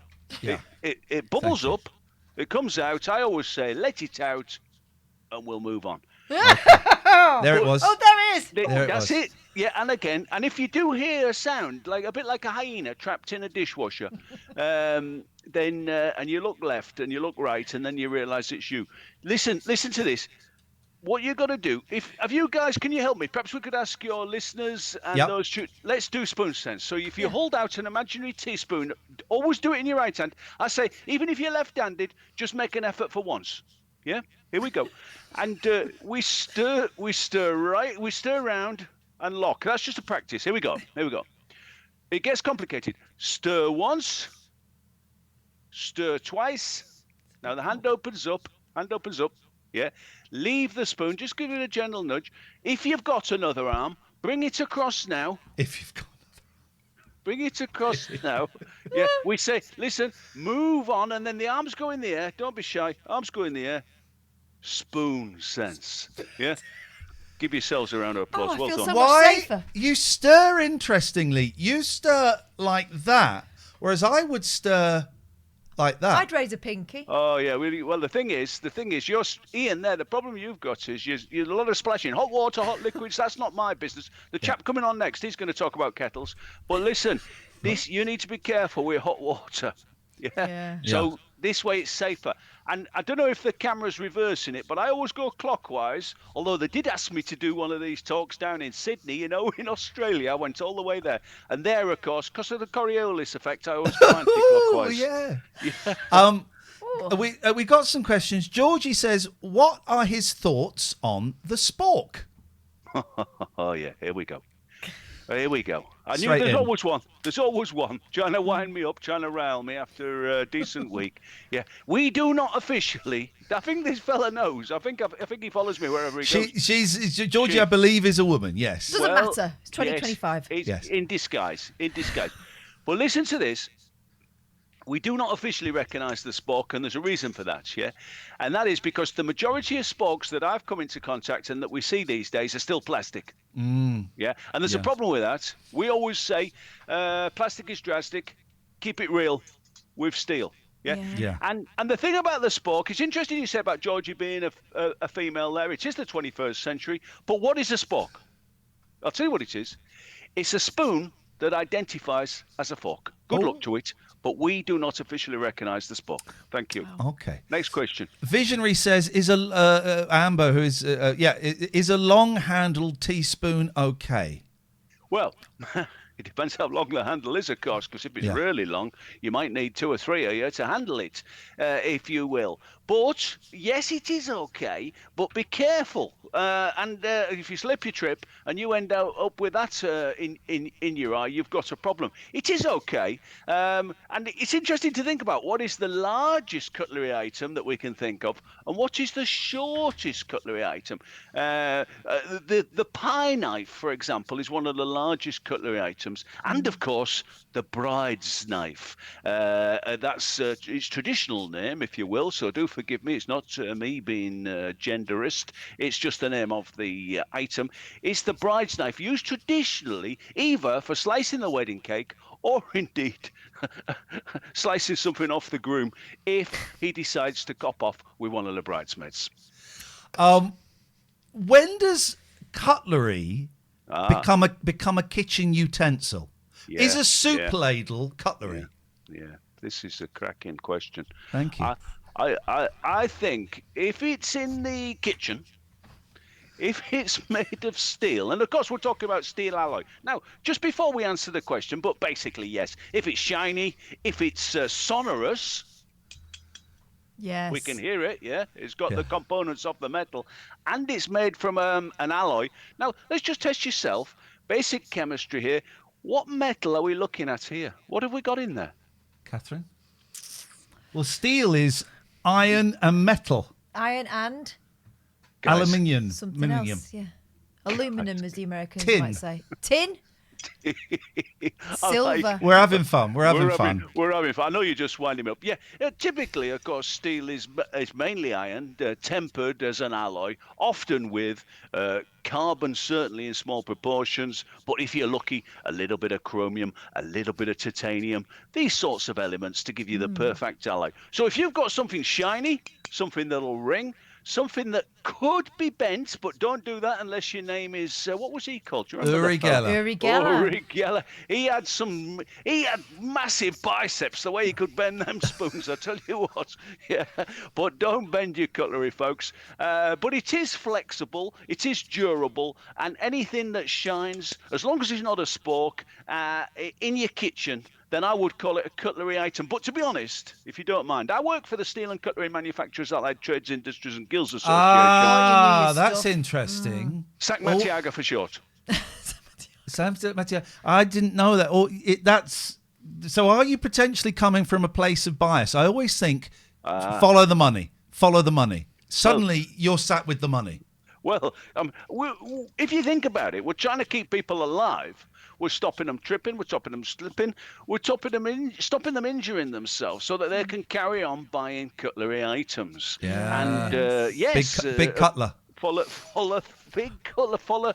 the money, and we're doing our best, of course, to stop the plastic. What about this? Do you guys like toast? Do your listeners like toast? Is it popular around? A piece of toast, yeah. I like toast, yeah. Well, the thing is, we're getting a lot of accidents reported. People spreading butter on toast. Use the butter knife. Use the table knife. It's ideally designed. Look at this. One tip I can give you. Look, let the knife do the work. Yeah, let the knife glide from side to side. Notice, by the way, how my fingers are in the air there. Not only acting as a natural counterweight and balance to the steel alloy knife, but also warning anyone around me that the knife is in operation. Get back. You finished? Oh, yeah. You're on TikTok, and we know the internet can be a very dark, unforgiving place. What is your audience like? Do you get a lot of abuse? Is it mainly supportive? Do you get trolls? And do you get any sexy stuff? I'll tell you, one step at a time. It is the weekend, so you never know. Although Mrs. Crawford is currently busy watching Coronation Street. Now then, listen, but you never know. It could be my lucky week. But the main thing people have had a go at, and thank you for not picking up on it, is the hair. People say, oh, hairpiece syrup, syrup of figs, etc., etc. And I want people to know that this is real hair. Yeah. At least it was when it was glued on in Turkey 3.5 months ago, and it cost me. It was good, £2,500, includes your flights, hotel, all inclusive. And although they blindfold you when they put you in the minibus to take you to the clinic, they don't want you to know exactly where it is. Yeah, yep. You get a free return trip there and 14-day money back warranty. So that's the only thing people have a go at me here, but it's real. Okay, really glued on. Jealousy's a very ugly emotion, don't you think, Iain? It can be, but then again, I sometimes look at people's cutlery and think, cracky. Yeah, but we're all prone to it. It's something we need to resist. When my first marriage, and it happens to a lot of people, we got a big, like a sort of briefcase of cutlery, canteen of cutlery, they call it. What do you think, Iain? Did you keep that? Do you take it? Do you take? Have you still got that, or is it? No, we used it. We took it out and we put it in the drawers and we used it. We didn't keep it for best. We used it. Yeah. Were we wrong then? Should we have kept it for best, or should we have just used it every day? Well, I guess I could say if you had hung on to your cutlery, maybe hadn't been so impetuous, is that the right word, do you think? It was headstrong, yeah. Yeah. Perhaps, you'd waited and saved it for Sunday best, or maybe saved it for when the in-laws came round. Who knows? You might still be at home with that young lady, instead of sat where you are now, chomping on a pot noodle. Old lady. With a. That's my girlfriend you're talking about. Well, listen, my friend. But no, on a serious note, I think you actually did the world of cutlery a favour there by not just admiring it, not just holding it up and putting it in a museum, but making use of it. And then if it gets bent, if it gets misshapen, if it gets lost, and I'm talking there about the cutlery, not your partner, then if that should happen, then, of course, buying more cutlery is really what I like to see. Yes. Yes, it's fulfilled its destiny, I think. I think so. I love to see, but on this point, I do love it because I always slow down when I go past a charity shop, and now and then you'll see a canteen of cutlery in there, and boy, if they could speak, they'd tell a tale or They'd two. scream broken marriage.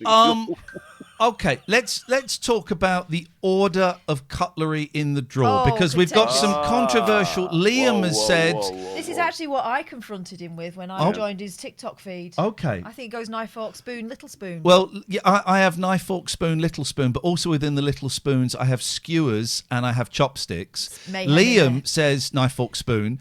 Jimbo says fork. What? This doesn't make sense. Fork, big spoon, teaspoon, knives. The man's a pervert. What is that? Now, there are a few different views on this, and for example, depending on your own approach to life, you might like things to be alphabetical, in which case, of course, you've got your ABCs, you've got your DEs, and then you've got your F, and that's your fork. Yeah. And then you've got pretty close after your F comes the letter K. I can't. Is that right? A, B, C, D, F, G. Yes. H, I, J, K. E, F, G, H, I, J, K. K. Now, the only thing I will say, of course, then is your spoon. So if you're going alphabetical, feel free to do your fork, your knife, your spoon. And just while I'm there, by the way, it's got nothing to do with cutlery. But am I the only person? The letter Q is in the wrong place in the alphabet. Am I right? Well. It should be down the end with the other lot that we never use. Yes. You see what I'm saying? It comes too early. That's all I'm saying. QRST. Yeah, it does actually. It does, because you should be with the freaky letters, the Z's, your X, your Y. Yeah, swap it with a V. I've always said swap it with a V. Yeah, you're right, actually. Who do we write to? I hadn't considered that. There's got to be... Not the Queen. You don't know the person who's, promotes the alphabet in the same way you do cutlery, isn't it? I'm not sure. I'm hoping that once Mr. Starmer's managed to sort out one or two other problems, that we can then move on to looking at the alphabet. Because we tend to assume it's okay as it is.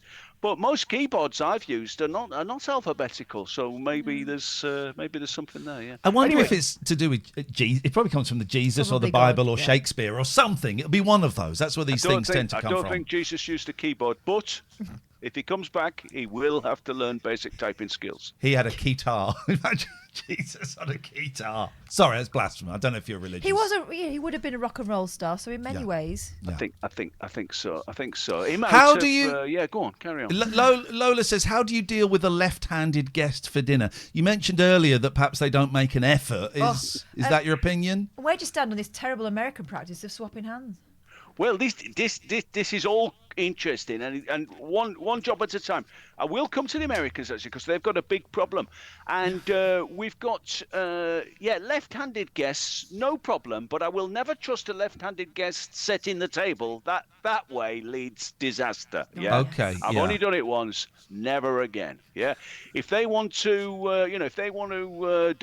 put the fork on the right-hand side and the knife on the left. Move to France. They drive on the right, so why not stick your fork on the right? But listen, America, I'm glad you mentioned it. Listen to this. You go into America and you leave the airport behind you and head down the street and you think, I'm going to buy some cutlery for my auntie who happens to be American as a little gift. And you walk into a shop and say, do you sell cutlery? I say, cutlery, boy! Cutlery! It sounds like a disease. They don't know what cutlery is. They know silverware. They know tableware, what else? Flatware, but they don't know cutlery. To them, cutlery, I'm not joking, to them, cutlery, the only cutlery they know are hunting knives. That's their cutlery. Wow. So be careful. If somebody says, do you want to see my cutlery, and you're in America, you've got a problem. You say, absolutely not. Right, what? Yes. So I got a couple more questions. You go to the chippy. I don't know if you like chips. I'm a big fan. The little wooden stabbers. I always get them. Does that count as cutlery? Listen to this. I know you're not winding me up on this one, but listen. We said plastic is drastic. We say wood is no good. The problem with the wood, it's okay with your chips, but there is a chance you'll end up with a splinter in your gum. Yeah. That's or true. worse, somewhere else. If you slip your trip, it could end up somewhere else.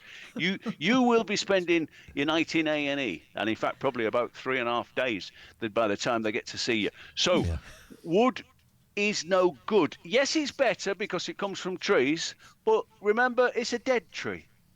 Yeah. Oh. Yeah. It's a dead tree you're using.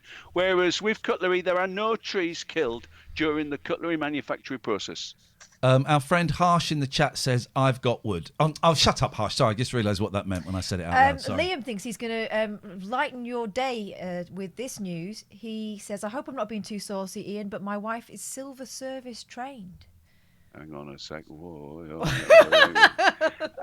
Now you're talking my language there. In fairness, Mrs. Crawford, she's good at polishing the cutlery. She keeps the cutlery nicely sorted. And I met her, would you believe, in a restaurant. It was a cafe, really, to be honest. She was working behind the counter, frying the bacon. So I'm very jealous, very jealous, actually, of that indeed. Yes, but that sounds wonderful. But my final question, I don't know if you have, what took you to TikTok? Why did you decide to move to TikTok? Are you on any other social media? Why did you go there? This is a good question. Thank I thought you. if it's good enough for the Chinese, yeah. Now the point being that they do not use a lot of cutlery. Right. Now I don't want to be offensive, but you might have noticed there's millions of them over there using the chopstick. Yeah. Yeah. Now the chopstick, as far as I'm concerned, great. You know, each to their own. But the chopstick to me is just the start of an unevolved fork. It's a one-pronged fork, if you will. Yeah. It wouldn't be hard to imagine a fat chopstick sliced in two. You've got a two-pronged fork. Even fatter, slicing in. Before you know it, you've got a fork. I'm just saying, I have used chopsticks. I'm just hoping that our friends in China, and I call them friends. I'm not insisting on any tariffs on their chopsticks at this stage.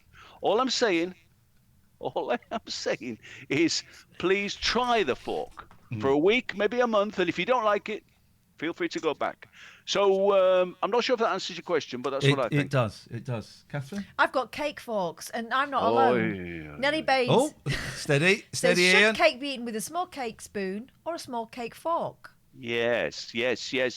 Well, the cake fork is amazing because it has that sharp edge, doesn't it? So it's almost like a tasteful, allowable spork, but it's not. It's actually a fork and knife.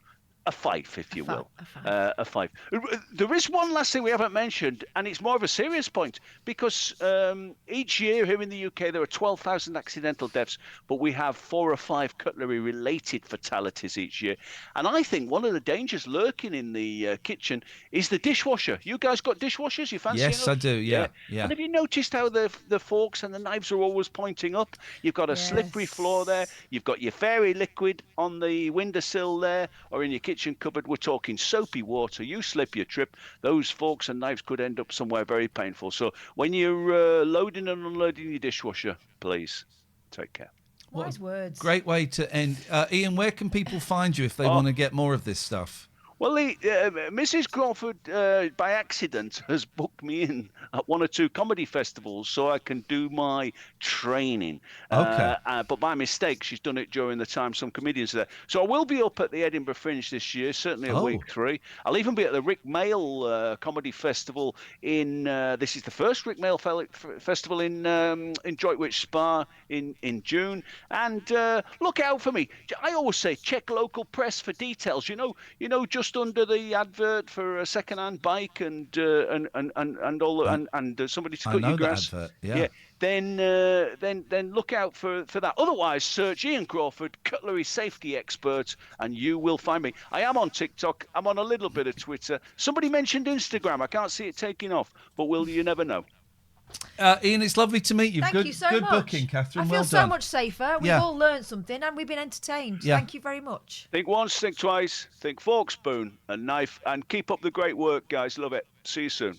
Thanks very much, Ian. Take care. Well, that was great, wasn't it? That was. I told you it would be great. I love him. That was. I feel safe. I feel safer. I feel loved. I need to look at what that alloy is. I feel like he shamed us there. We didn't really know what steel was made of, and it's primarily aluminium. Well, he says it's got a bit of chromium. Iron, steel. Oh, steel is steel. Someone I think might have given us a little coffee. That was very kind of him. I'm going to send him a little massage. He yeah, says, "Great fun. Thank you for the invite. Loved it." I like that a lot. He was great. Zoom payment has been made. Okay, that's great. Let's check this. He was good. Yeah. Right, guys. He was good. There's more to the man than hair. Great hair. I don't really understand how Ko-fi works. How do I get your page? Payments. Let's see. It's hot, right? The heating's off. The heating has been on. But I just want to see someone donated something, and I just want to see who it. It's only polite to say thank you, isn't it? Simon Sword. Love all you do. Ian and Katherine. Thank you, Simon. Thank you. Thank you, Simon. Right. So let's get the heavy shit out of the way. So some of you will have seen the videos and seen some of the tweets that it's not even been 2 weeks since I put the video up, right? So I put a video up detailing some of the abuse that I endured at the age of 9 in the Scouts and the Cubs, and it kind of went wilder than I ever could have thought. It's had like 35,000 views. Go in the papers. They don't tell you it's going to be in the online. They don't tell you it's going to be in the online papers. You just wake up and it's there, and they don't get in touch and ask for a quote or anything. Yeah, and then you get a comment section full of nonsense. Oh yeah, I've had that. Yeah. So there's some stuff I can say, and there's some stuff I can't say because now we're talking to the police, right? And it's tricky because a lot of the people are dead. A lot of the people are dead. That means that not all of them are dead. But so I've had, I think, 26 men get in touch with. It's been so heavy. So I had 26 men get in touch who are specifically involved in this. I've also had about 40 very well-meaning emails from other people going, really proud of you of what you're doing. Here's my story of child sexual abuse. So I'm reading all this stuff, and at the start I'm thinking, I've got to reply to all these people. And of course they don't. So if you've sent me those emails and I haven't replied, I'm probably not going to. And if I'm honest, I haven't read all of them, because as soon as I see that, I go, right, I can't deal with that. I can't deal with that. So I've had about 25 men get in touch who were there, and I've just heard the worst stories. I am remembering more stuff that happened to me. I can remember this stuff is coming up, and it's stuff I'm thinking, shit, I don't want to fucking remember that. So I kind of put a block on it. But stuff's coming up. We've gone to the police. 10 men have spoken to the police. The police are going to. We've been warned that the police will play tennis with it, because it took place in 2 different places. So the police force we're talking to have said, well, most of them are dead, so there's not a lot we can do. And we're like, well, they're not all dead. And they're going to try and palm it off to another police force, who are then going to go, well, no, it's nothing to do with us. And so we're going to play ping pong for a bit. So that's going to be fun. I've spoken to the Scouts, who I thought were being really, really helpful. They're not. Here's what I've discovered, right? Safeguarding departments are there to protect the organisation, not the people, in the same way that HR is there to protect the organisation, not the people. So the Scouts, I thought, were being really helpful. We had a really positive meeting with them. And then they've kind of, in their emails, they're now saying they didn't say what they said in the meeting. Well, I took very, very detailed notes. I know exactly what was said. So we're having that. I'm also aware, I feel fucking sick talking about it. I'm also aware I'm starting to sound like, do you remember Mr. Ethical? Phoned us up, right? And he was talking about one of the banks. I can't remember what bank it was. And I feel bad because I kind of tore him apart. It turns out he was right, and he won a massive case. And maybe he didn't present it in the best way, but I don't want this, but he was right. It wasn't even that. I remember rightly what happened, and it was a personality thing rather than a factual thing. Yeah, well, But I'm starting to feel like him and other people going, well, there's a fucking conspiracy and there's a cover-up. I feel like one of those people that's got, like a cork board with a picture in the middle and bits of string coming off, because that's what's going on in my head. There is a cover-up, right? There's a cover-up by the scouts and potentially the police. And I'm aware that when you say those words out loud, people go, oh, fuck. Yeah, all right, mate, 9/11 and Princess Diana and all of that. It's looking very, very likely there is a cover-up with both of those institutions. It's looking very, very likely. And I have days where I just will be in the kitchen and then I'll suddenly collapse and be on the floor sobbing. You know when you sob like when someone's dead? It's like that animal howl. I have that. Then I have days when I'm kind of enthused and it's like, fucking do it. And, I never quite got it. I always found it a little patronising when people would talk about stuff like this and people go, oh, they're being so brave. And I think that's a little bit, fuck me, no, it's not patronising. It's fucking brave, man, because it's not week 2. I've not started getting flack from people and it's going to come because families are involved. So I'm expecting some kind of kickback there. I don't give a shit what people outside of this thing, but I'm expecting that. It's draining because I'm remembering more stuff and it's like fucking time travel. 1 minute I'm here. It's like Severance. 1 minute I'm here. The next minute I'm there. And it's like, fuck, how do I get out of this? It's just, fuck me, man. It's fucking doing me in and it's not even been 2 weeks. And so there will be times when we kind of pull shows and stuff, and I know you guys are cool with that, and there'll be a couple that aren't, and that's fine. But there will be times when we pull shows. It's just, I'm not even going to cry. I just feel so fucking tired and so empty and so pissed off, and so every fucking organisation is putting a block in. They're like, oh yeah, no, we really want to help you and we care about you, and then you try and go to the next level, and it's boom. And it's just like, why the fuck why is every stage of this got to be a battle? Why is every single fucking stage of this got to be a battle? So it's exhausting. I have a couple of friends who I'm going through this with. One I knew, one approached me 13 years ago to ask if I wanted to go to the police, and I wasn't ready, and so didn't. And that means we missed a couple of people because they died, a couple of the paedophiles. So I've got him. There's another guy who I've been speaking to through this, and actually he's been very, very supportive. And there is a community of men, some of whom I'm talking to more than others. Some just came with their initial story and went, here's a story, I don't want to get involved. It's okay, that's fine. So it is just fucking doing me in, man. It's so fucking depressing, and it's sucking the joy out of most things. You're going to see a bit from last week where it was one of the most joyful things in my life, and Katherine is looking after me incredibly well, and I've been around there most nights for my tea, and I love you very dearly, and you're looking after me immensely, and I'm so grateful for that. But it's like, this is fucking week 2. The fuck, this is going to go on for ages, man. And a few people have said, well, if most of them are dead, how are you going to get justice? And it's a very one-dimensional view of justice, that justice can only be served in a court of law. There are some people alive. I would like to see them in a court of law, but that's not the point of this. And I got a feeling it ain't going to get there. It might do, but that's not the point of this. I mean, one of them's in prison already for this shit. That's not the point. The point for me is people know who and what the dead people were, what they did and what they were, because they're still quite well respected. I want people to fucking know what they did and what they were, and I want people to know about the living ones, what they did. Because one's in prison, some have gotten away with it.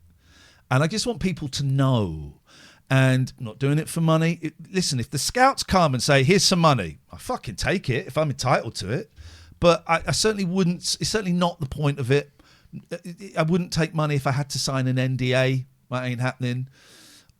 So the point of it is, I want people to know what those people are.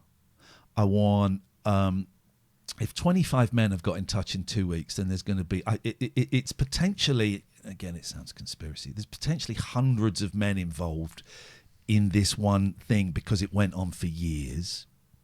And it took place in the Cubs, and we're finding out it took place in a school as well. So that's it. But it's exhausting. I'm not sleeping well, and when I do, I'm dreaming about that shit. And I got anxiety stomach talking about it. So that's where it's at. And thank you for looking after me, because I adore you. And I couldn't do this shit without you. It's in part why I couldn't do it 13 years ago. So that is where it's at. Now, I don't know if you have anything you want to say, or should we move on to the fun stuff? There isn't very much to say, is there? Apart from, I feel like a big part of what would go some way towards feeling like justice is if some of these organisations that are involved, and there's more than one, accepted that it happened. The Scouts have accepted it happened, and I've said me and one other guy kind of leading it, I guess you could say, and we've said we want a public apology from them. We want a public acknowledgement and apology from them. And they did a very cagey, okay, well we'll leave that with the legal team. They'll be frightened to do that because it potentially opens the floodgates, doesn't it? Here's the fucking thing. The safeguarding department in the Scouts is the biggest department. And I said, is it because of all this historical stuff? They went, yes, right? This will have affected tens of thousands of kids, right? And the Scouts know who these people were. They have this thing. Listen to this fucking phrase they have, right? They said, we have a list of, we've got all of the names you've mentioned in front of us, and some of them left unsatisfactorily, and some of them left satisfactorily. And what unsatisfactorily means is they were paedophiles. That's it. And that's the phrase they use, right? So they've got all of these lists of these people from me, and they'll have this list from people all over the countries and all over the country from the 70s, 80s, and 90s, but they won't fucking say anything until people go to them and say, I was molested by, X, Y, Z. And they'll go, we're really sorry that happened. Those people left unsatisfactory. All of that shit. And of course, the reason they can't come out first and say, we as the Scouts like to apologise, these 1,000 volunteers abuse kids, because they would get sued to fuck. They would be destroyed. And that's why they won't do it. That's part of the cover-up. They know who these people are. They have a file on all of these people, which they won't let me see. They won't let me see. They won't let me see what these people did, why they had to leave the Scouts. Has anyone made a complaint about them in the last 45 years? They won't let me see it, but they've fucking got it. So that's that. But thank you. I love you very much. Anyway, so last week, oh God, let me go to the toilet.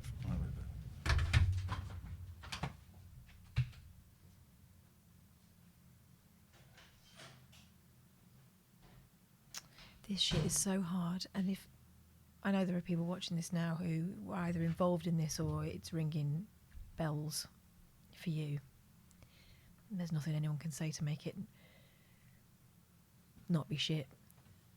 But the only thing that I need you to know, and I think he'd want you to know as well, not your shame. That was not your shame. You did nothing wrong. You were a kid. And those people failed you. And it's on them. And I think part of this is about handing that back. So, lots of love to you, and I mean that, and probably means nothing. But if it happened to you, I'm so, so sorry. It shouldn't have. And that stuff's not yours.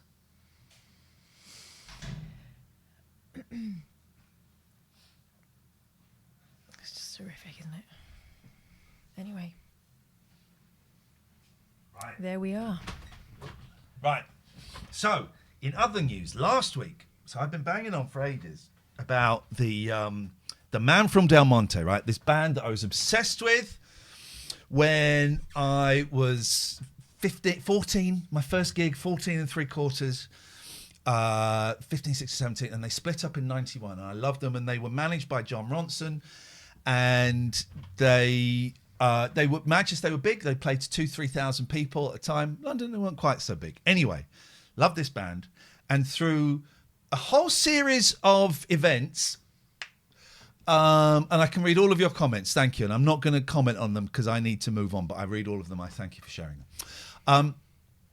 Through a series of events I don't quite understand, I've ended up managing them, and they reformed, and they played a little warm-up gig in Wales a few weeks ago, but they played their first gig. Well, you say they reformed, that's cutting out a big part of the story. They reformed because you went to one and said, do you fancy doing it? Maybe if they did. And then you went to the other one and said, do you fancy doing it? Well, maybe if they said they were up for it. And you went, well, they actually are. That's how it happened. I did the game of, well, my mate fancies you. Yeah, Martin, and they said, so we did that. So it's happened, and it's fucking amazing, and they're just such beautiful people. I love them all. I had a crush on all of them at one point as well, in some point, because they're all just so beautiful.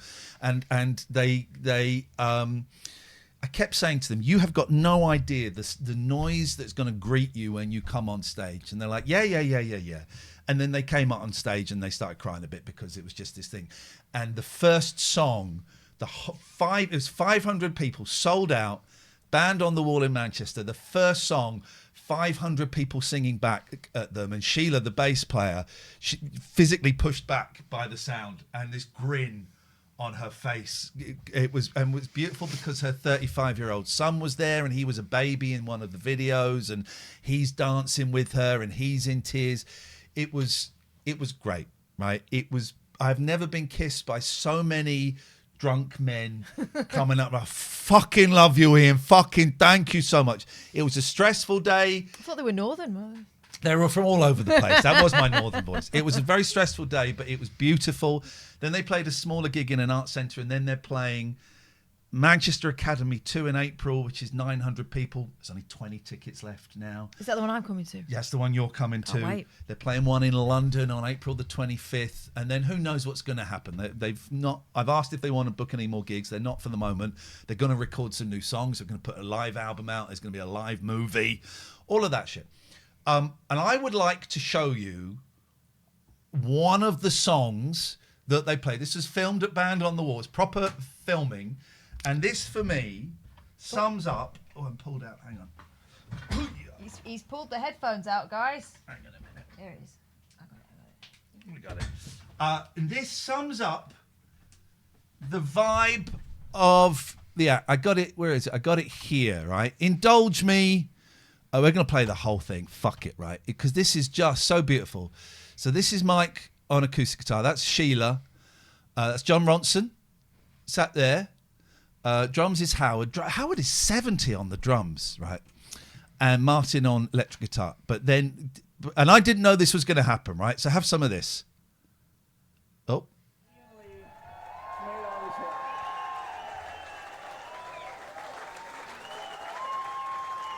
It's the man from Del Monte, everybody! It's a little bit quiet. Devil. But then suddenly you're on someone else's stage. So what do you do? What do you do? There's Chris Addison there. You get everyone else up on stage with you. Is he crying? He's very emotional. They used to have like stage invasions back in the day. Where it's a little bit quiet. There's not really a lot I can do, I'm afraid. They used to have stage invasions. This is one of the things they were known for. I'm never going to get up there. You're getting up there, Katherine. You have to heave me up. You're going to see someone in a red T-shirt. That's Chris Addison, who's going to come and stand next to me. That's Chris there. Who I'd never met before that night, but he kept kissing me. It's your Bezzy. Everyone was waiting for the stage invasion and no one was going to do it. Note to self, must not wear short skirt. No, don't. Look at, but wait for the... look at Sheila's face, look. Everyone's getting up now.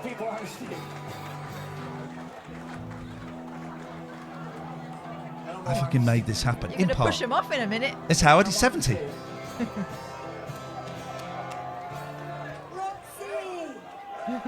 No one knew Roxy was coming with the trombone.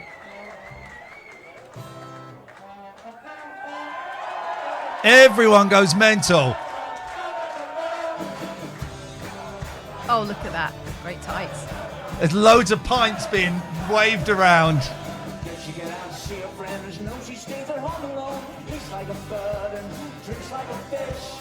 She can smile, but she's transparent. I see through. That's Mike's son there, Julian. Is she a girl or is she a ghost?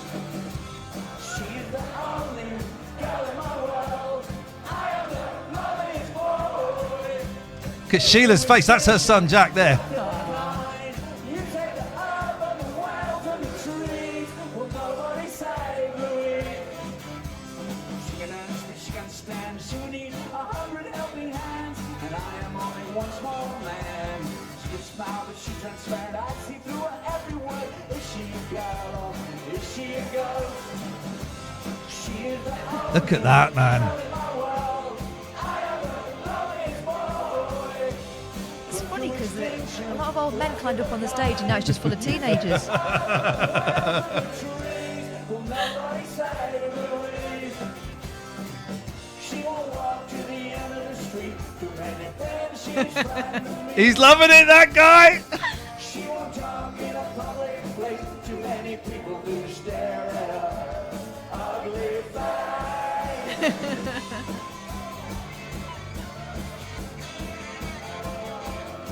Get that pint down you.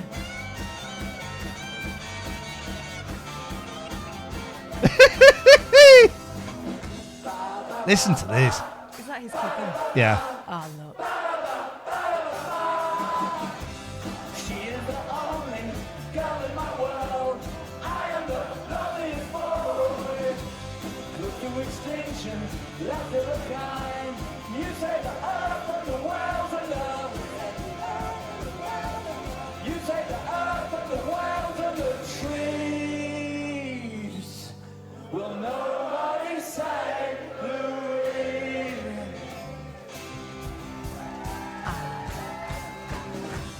I made the mistake of jumping at the very start.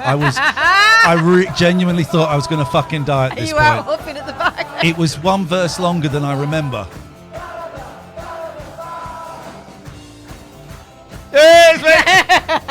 Absolutely fucked.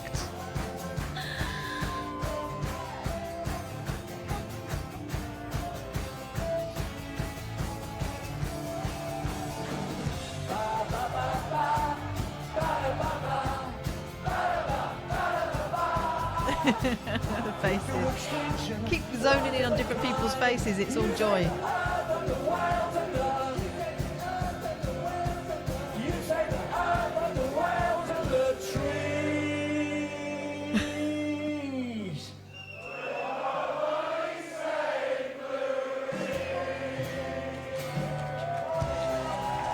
Isn't magic?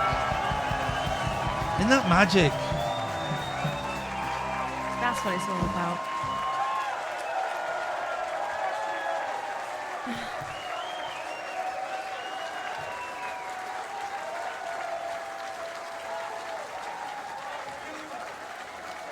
This is one of my greatest achievements. I don't want to overplay my part in it.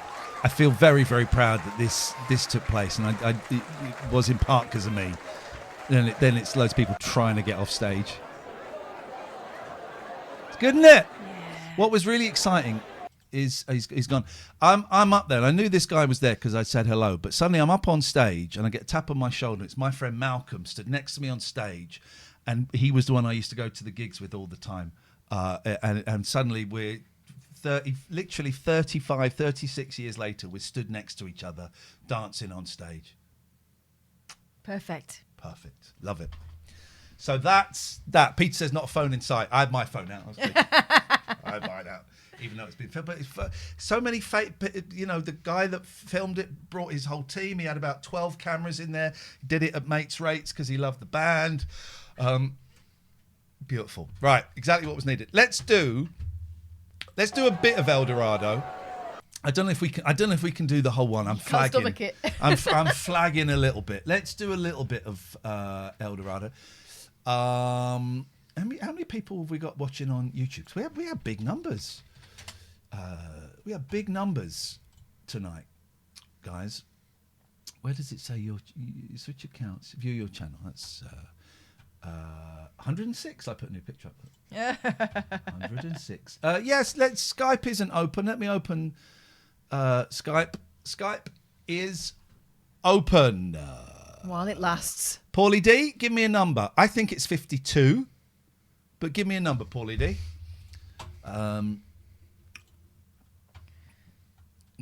51. Gatford, give us a call. Gatford, give us a call. Where are we? Is it? It's there, isn't it? Yeah. 51. Let's see where we are. Thank you guys for you being so patient, and stuff's going on, and you know that if I'm being quiet, then there's stuff going on.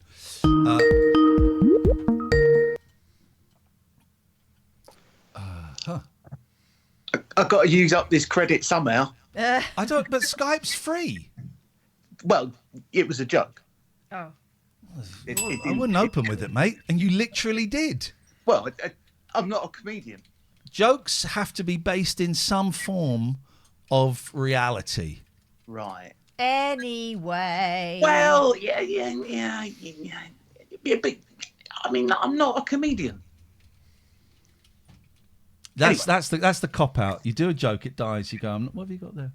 I've got a cold. Oh, you got a cold sore. Oh, sorry. I've got a little patch on it. Oh, kid, I'm sorry. Do you know what that is?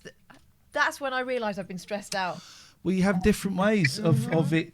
For me, it's headaches, migraines. Yours, it's that. It's interesting how the body just goes, got to let go. Have that. Got to let go. Sorry, I didn't mean to draw attention to it. Right, is that the fancy LA coffee you've been drinking? No. Nice to see you, man. What's going on? It's Ofsted. Have you got the O word? I've had it. Oh, you've had it? Survived it.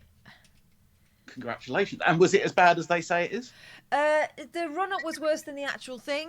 The actual thing was kind of thrilling because it was, right, let's show them then. And the kids came out in support, so it was great. It was very heartening, actually. Because that, from what my friends who are teachers say to me, that is like the scariest thing that can happen to them. Yeah, and that's been built up since I started teaching. So, we're going to get Ofsted, we're going to get Ofsted, we're going to get Ofsted. It's been going on for about 18 months. And so when finally the call came, I was almost relieved that the end was in sight. Good. So, yeah, I will reveal all as soon as I am able to. Well, of course, yes. You signed an NDA or something, I'm sure. Well, no, you just can't say anything until the actual report comes out. Otherwise, they could change it. Fair enough. For naughtiness. Yeah. You were going to get outstanding and then casted something on a Twitch stream. So outspoken. It's been changed to gobshite. Yeah. I've had a week off and I've done stuff all with it. And, I like it. Yeah, do you know what? You haven't done stuff all with it. You have done what you wanted to, and there's nothing wrong with that. I've rested, done the R word, mm-hmm. And I've rewatched the entire 9 series of Seinfeld again. Oh, okay. Well, that sounds like an ordeal to me. So well done. Well, yeah. Well, just on in the background, like when I'm doing things and stuff, So, but yeah, some of it doesn't hold up anymore, which I know is not surprising for a show that's 20 years old, but. Most of it is good, but some of it's a bit like, not funny. Yeah. Well, do you know what? I suppose that's the way it goes. Because you grow as a person and things change and things move on. If it was still funny, I'd say about 70, you, wouldn't there? I'd say 70% funny now, so still pretty good. That's not a bad hit rate. It's not a bad hit rate at all. Not bad at all. Other than that, just checking in and intrigued to see how things are going for you both. So, just checking in. Well, it's nice to see you. Well, how are things going for you? Yeah, not bad. Went to see it was my mum's birthday last weekend, and we went to see her, and she was really good. She was the best. We actually even had the conversation between me and my sister of like, does she need to be in a home anymore? Like, almost like we were having that conversation. I don't know how serious it was. It was just a conversation, but it was like she's now been good for like 3 consecutive visits. So I don't think it will go anywhere, but it was just nice to see her and have a really good time. She had a really good birthday. May I make an observation from my experience? Please do. She's probably doing good because she's in the home. True, yeah, and she's got into a routine and she's settled there, I would agree. And there are people talking to her constantly, looking after her, all of that is my observation on my personal experience. As I said to I think I was the one to my sister was sort of full of like hope, and I was like, let's wait and see. And I think I was more like you, sensible. I didn't use those words, and I think it's probably right that I probably relay that to her at some point. Is she's doing well, she's in home because it's wise. But yeah, I was more and the next 3 visits could be awful. So yeah, take it. Yeah. When you get the good days, take it, and when you get the bad days, remember that good days happened and they will happen again. But what was weird was her memory. Like, she could remember, like, good friend of mine's got 4 kids. I struggled to remember the name of all 4 kids. I'm not good with that. She reeled them off like that. And she hasn't seen them in 10 years. Yeah. So I just don't get the human brain. No, it's you wild. know, yeah. But no, and actually, yeah, despite not really doing an awful lot, I have had a good week, actually. So I've switched off. I haven't looked at my work emails. I haven't thought about work. I think we've got to stop seeing rest as like the thing that we have to deserve, and actually it's a necessity, isn't it? Yeah. I wish I was a little bit annoyed because I was originally told I could carry these days over to April, and then I was told I couldn't. So I was a bit annoyed about having to be off. But actually, I've enjoyed it. Good. Gatford, I'm just going to let you go because we've got someone else that's coming through. Cut me Lots off. of lovers. I will cut you off, totally. Hello, caller. Hello. Yes. How are you? Good. Are How you are well? you? I'm kind of okay. It's nice listening to your radio show. Thank you. Who are you? My name is Omar. Sorry, I was slightly mean last time we spoke. Oh, yeah. Remind me what you said last time. I don't know. The ending, what I was trying to say was... oh, yeah. I told you all that stuff about my Japanese wife. Oh, yeah. What did he say? You remind me. He had a Japanese wife, and there was a story full of holes. Oh, the bullshit. Yes. So you don't have a Japanese wife? I have a Japanese fiancé. Right, bye. Bullshit me once, fool Shame on on you. you. Bullshit me twice, fuck off. Can I have that? Would that be wrong to put in the classroom? I might do a little Do a poster tapestry. with a Native American in silhouette looking out over the mountain. I was thinking of doing a cross-stitch sampler of it. What was it? Bullshit me once, shame on you. Bullshit me twice, fuck off. Right, 51. Let's go. I can't be fucking bothered. Actually, I can't wait for Skype to go. I don't want phone calls from anybody. Pete says, make it a t-shirt. Let's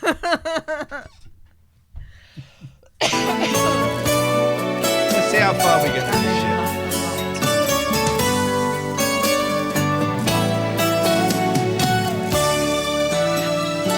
It wanted tattooed on it. Do you think this is the computer game show podcast? We don't do that. We don't do that. And do you know what? I just can't be bothered with people. I just can't be bothered with people asking dickhead questions. So Come goodbye. on, let's do this.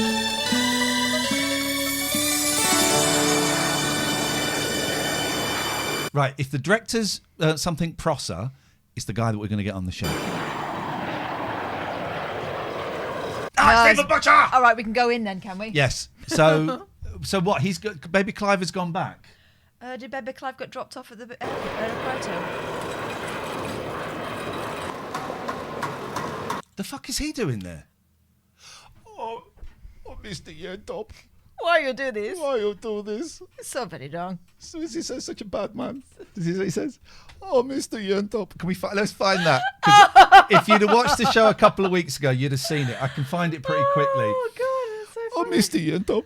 Why you do Why this? you do this? You're such a bad man. It's the doctor. So last 2 weeks ago, when Katherine was jet lagged, we watched some news footage about the show ending and stuff like that. And there was a clip of him going, "Oh, Mr. Yentop, why you do this?" And you're going, I know that it's a difficult decision you have to make, Mr. Yentop. Oh, Mr. Yentop, we just spent the night going, "Oh, Mr. Yentop." Let's see if we can find do it. Bear with me. It's worth. It's definitely worth waiting for. Hang on a second. It'll take a little bit. Someone made the urbanization out of Lego. Sorry. Oh, Please. you guys can't see it. Please tell me. Yes. Holy shit. Okay. All right. It's honestly, you've got to join the El Dorado Facebook page. It is wild. Graham says, when I was gigging a couple of Fridays back, I genuinely thought mid-set, I wonder what's happening in El Dorado. There's him in Midsummer Murders. Oh, wow. Oh, Mr. Ian Top. Why are you doing Mr. this? Ian Top. Why are you doing this? Thing is, now there's so many people, it's difficult to find stuff. We will... Oh, Mr. Ian Top. Why you do this? Hang on. It's going to be worth it. Trust me. What a woman. Trust me, it's worth it. We're going to keep going. We're not stopping. We're not. Oh, wow. Was that his? Okay, that was his headshot. It's a choice. Oh, Mr. Yerdolf. We're only at the 4th of March. Fucking hell. Oh, Mr. Yerdolf. All right, maybe we won't. We've done an impression of it. Is that not enough? But I want people to see how accurate our impression of it is. 28th February. We're getting close. Oh, Mr. Yerdolf. Are we getting close? There he is. Everyone hates him. Why are you doing this? Oh, Mr. Yerdolf. Why are you doing this? Keep going. Keep going. Everyone's showing off their signed photos. Zona B. We're nearly there, guys. We're nearly there. Oh, we're nearly there. We're nearly there. We're nearly there. We are now nearly there. Oh, that's what. Oh, sexy. Come on, guys. Oh, maybe we're so far in now. It would be churlish to stop, but I feel I'm going to have to stop. Mr. Yerdop. But we felt, look, so much has been posted now. Those twats. Okay, it looks like we're not going to find it. Oh no, we're close. Oh, he's in this one. Oh no, that's where the guys go around to have a look around the town. That's a really good one. I thoroughly recommend that. El Dorado Christmas Party, that's us. My queen. All right, we're not going to find it. We're not going to find it. No.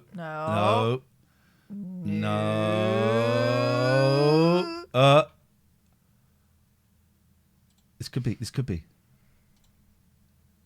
No.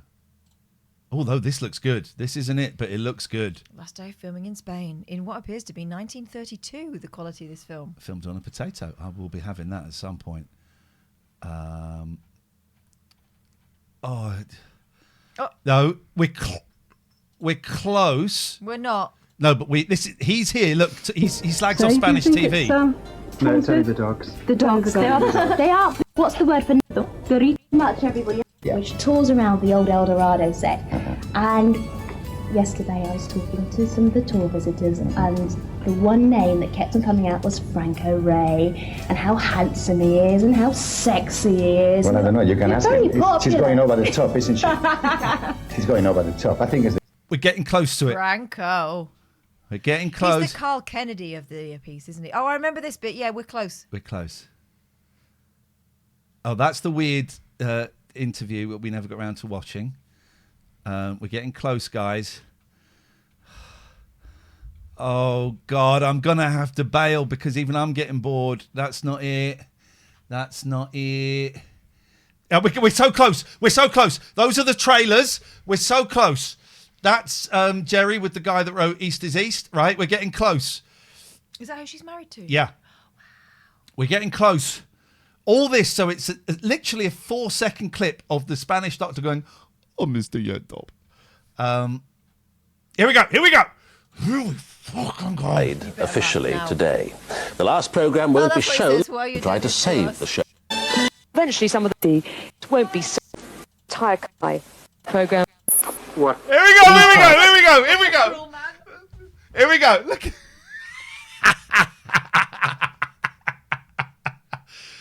Here we go. Yentop, the BBC controller responsible for axing the programme, is not a popular man around these parts. Oh, Mr. Yentop, how wrong he is. What cruel man. Oh, Mr. Yentop, how cruel he is. What a cruel man. How wrong he is. What a cruel Popular man around these parts. Oh, Mr. Yentop, how wrong he is. What cruel man. Oh, Mr. Yentop, how wrong he is. What cruel man. You do it. Oh, Mr. Yentop, why you do this? Oh, no. It says Mr. Johnson on there. I know. The subtitle For axing the programme is not a popular man around these parts. Oh, Mr. Yentop, how wrong he is. What cruel man. What a cruel man. But he doesn't say that. He says, what cruel man. Doesn't say what a. What cruel man, he says. It's very sad. It's a man on the edge there. Fuck it. I fucking love that page. Oh, Mr. Yentop. I love that Facebook page so much. They'll never know. Back to this shit. Oh, fuck. This prick's back. Fucking hell. Not for long. He went off to identify... No, he'd seen the body. Then he disappeared. That with his suit on. Oh, with a black armband. Let me take that. Also... Shouldn't wear that on a plane. You shouldn't wear a suit on a plane. You wear comfy clothes. Flipping honk. I like it on long haul flights when you'll see people who are like experienced flyers and they'll go in the toilet and they come out in PJs. I just wore an elasticated waist. I smothered my face in Bepanthen. What's Bepanthen? Nappy cream.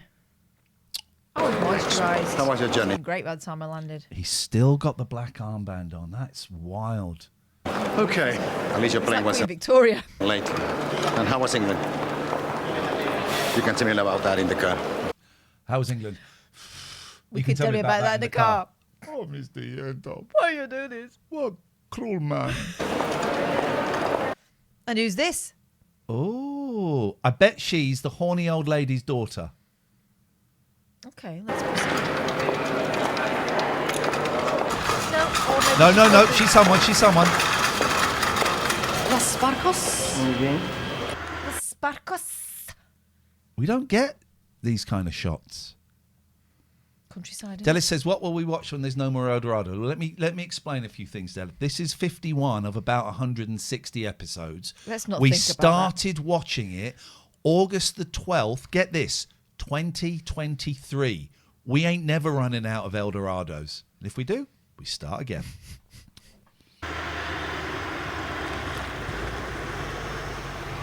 What was he indicating for? Is this the doctor? And Bunny. Ooh. What are they pulling off for? It's the A41. Oh, we got a wild, Ellie. Spanish also going to come down the road in a minute and go, Dirty bastards! That's what we do. We drive past doggers on the A41. And honk them. And Catherine is often asleep at that point because we might be coming back from Kath, wake up, it's the A41. Meh, meh, dirty bastards! Sometimes it doesn't need to wake me up, it's just a reflex. Yeah. Doctor undoes his flight, Bunny puts his head down. Oh, God. You know, Bunny, people come to my surgery. Stop. Why are we doing this there? He's got his own house with no one in it. They could talk in there. What they just do? Are you driving? Why have they had to stop? They want to pill for this, pill for that. Oh, Big Pharma. Oh, he's going to start talking about how depression couldn't be cured with tablets. They are too thin. They are too fat. They can't sleep too well. Look, I'm not quite sure what you're getting at. You're too fat, is what he's going to say, and sad. Sometimes I think they come just to talk. And perhaps... They can't be asked to talk. Sometimes I think they come just to talk. Just talking. It does them more good than... As a mental health practitioner, I agree. Yes, but sometimes medicine also helps. IanLeeCounselling.com. Actually, I'm full. Any pills I could prescribe? Yes, well, you always did have a good bedside manner, Roberto. Oh, romantic. Grave is never a welcome visitor. Wise words. Oh, Mr. Yentop. we cannot shut it out. We can't pretend it's not there. He's acting the thoughts. Look, we cannot shut it out. We can pretend it's not there, but we cannot get rid of it. Any pills I could prescribe? Yes, well, you always did have a good bedside manner, Roberto. Oh, what a backstory. Roberto. Oh, is this saying they've been gay together? To me, it is, yes. He's going to act the emotion with his face. Grave is never a welcome visitor. Go. But we cannot shut it out. Now. We can't pretend it's not there. Work through it. Play through it. Put on a brave face. But it cannot be denied. You don't have to talk to me about it, Danny. Unless you feel it would help.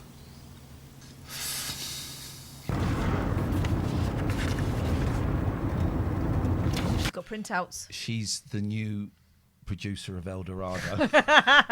Suddenly it's gone like Larry Sanders, and we're seeing behind the scenes as it happens. I've got a suggestion. Put your seatbelt on. Shut up. It's the mid-90s in a foreign country. You don't have to.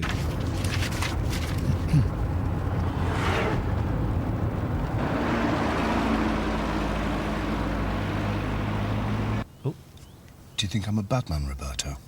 Not yet, but you will do. Would you like me to be? Yeah, he's going to be bad later. Of course not. I sometimes wonder. I wasn't thinking about her during the funeral. I was thinking of me. It's natural. I mean, there I was back in England to watch a box being lowered into the ground. That's what a funeral is. But it wasn't Fizz they were burying. It was the dreams of a... You fucking prick. That's my dreams. Silly, selfish old man. No, Benny. Not selfish. But silly. You wanted the best for her. And old. As well as for you. I wanted something that was never mine to have. Yeah, her teenage fanny. Oh, my God. I think the rest of you knew that from the start. Yes, they did. They were slagging Perhaps. But it won't make it any easier they were slagging her off. for you now. I didn't start thinking of her until I was on the plane. And I knew I'd be coming back to... The place is going to seem so empty without her. She's not been You there could for always ages. come and stay with us. If you Abuelo would like to see you. feel it would help. About her age, isn't he? No, Roberto, you're right. I'm going to have to face up to things. Where's this? This All right, looks nice. who do you think this mysterious woman is then? Yeah, like you say, she's Denture Cream's daughter. Okay.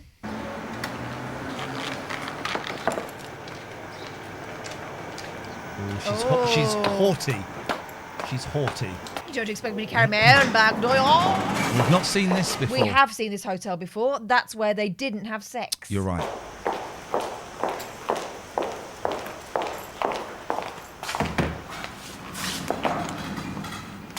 He's going to look at it. He's going to look at it. No tip. Look at her and walk off pissed off.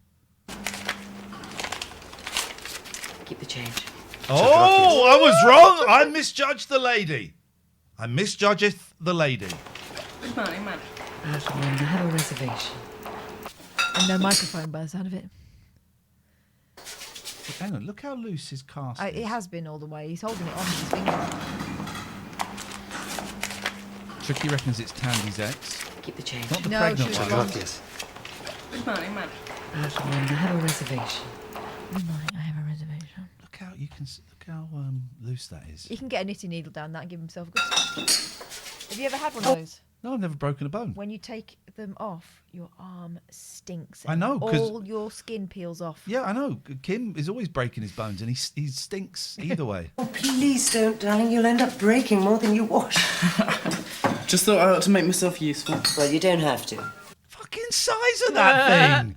It looks like my daughter in her new knee boots. She's walking around. They're like sort of 60s go-go boots, and I did text Katherine and go, they look great, but they do look like wellies Because on her. my youngest said, they look like wellies. Unless, of course, you've got time to kill. What are your plans today? Well, the guy said they'd pick me up in here a bit later on, so... Oh, yeah? What's that supposed to mean? I thought you said they were boring. I thought you said they were boring. She did go fed, didn't she? Yes. I thought you said they were boring. Oh, yeah, but I've got no one else to play with, have I? Mummy's always working. Ooh. It's gone sex. Nellie's keeping the pause counter, 31. She offered to shower him the other day, didn't she, and wipe his bot-bot? Let's go back on here. Just thought I ought to make myself useful. Well, you don't have to. Unless, of course, you've got time to kill. What are your plans today? Well, the guy said they'd pick me up in here a bit later on, so... Oh, yeah? What's that supposed to mean? I thought you said they were boring. I thought you said they were boring. What was it Little and said that sounds like that? I can't remember. Yeah. Gazumba! I forgot my swimsuit. That was it. That's it. I forgot my swimsuit. That was from a TV show she used to watch when she was tiny. Oh, yeah, but I've got no one else to play with, have I? Mummy's always working. Mummy's sad. Oh, well, I could always get Jerry in to mind the bar for me. Actually, there's this group playing at Tivoli World called Broken Windows. I don't suppose it's your kind of thing. Broken Windows.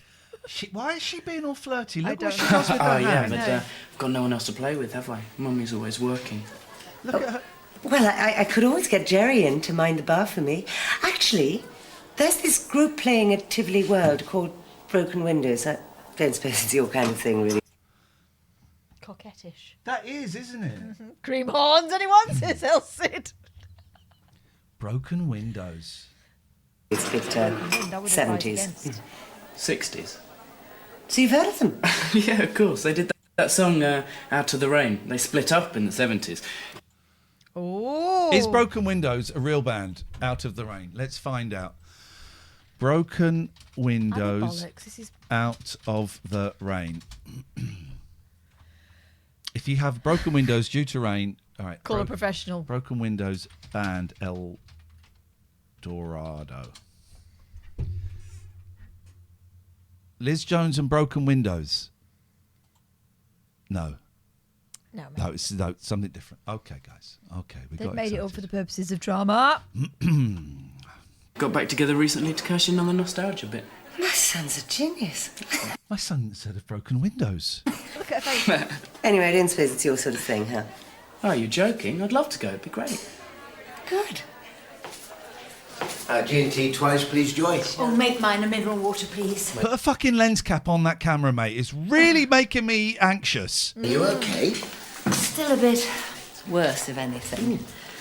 Are you sure milk of magnesia is the right thing? Well, for that sort of cramp, yes, it should do the trick. It's only stage fright. You know, I think these are rather good, even though I say myself. Oh, my God. Are they His dirty? crotch. Oh, Jesus. You Got guys. a cut lunch. Bloody hell. He's got a full moose knuckle on display. Look at that. He's packing, though, isn't he? Great. Good. Let's have a little look. Right. G&T twice, please, Joyce. Oh, make mine a mineral water, please. Are you okay? Still a bit worse, if anything. Are you sure milk of magnesia is the right thing? Well, for that sort of cramp, yes, it should do the trick. It's only stage fright. You know, I think... Oh, God. He's got massive balls. Or a fat fanny, I'm going to say it. He's got a mangina.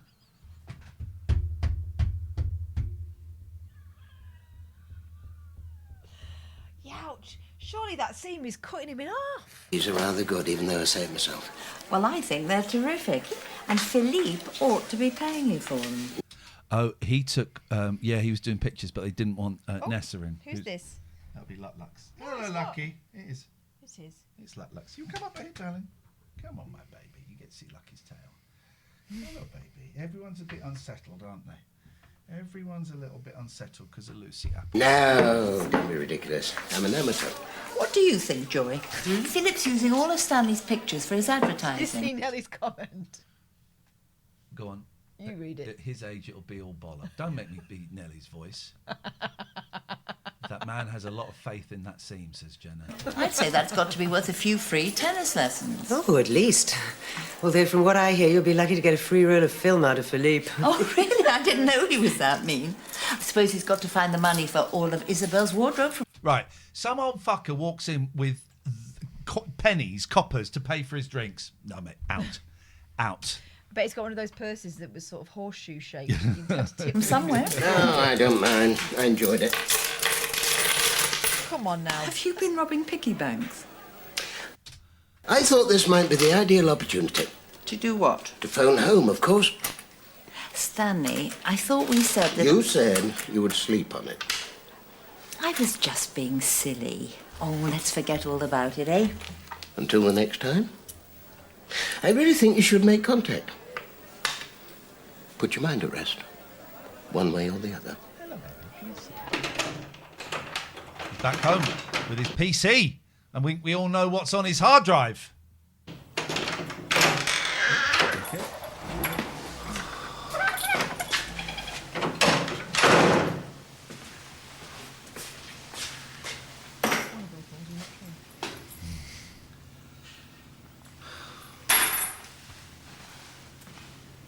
Here we go. I'm going to watch him be miserable again for another half an hour. A wife is wife. Take it That's off. as loose as Baby Clive's cast. Lucky's getting a bit fat. Oh, and there's Pat-Pats. We've got 2 cats on the table. This is a rarity.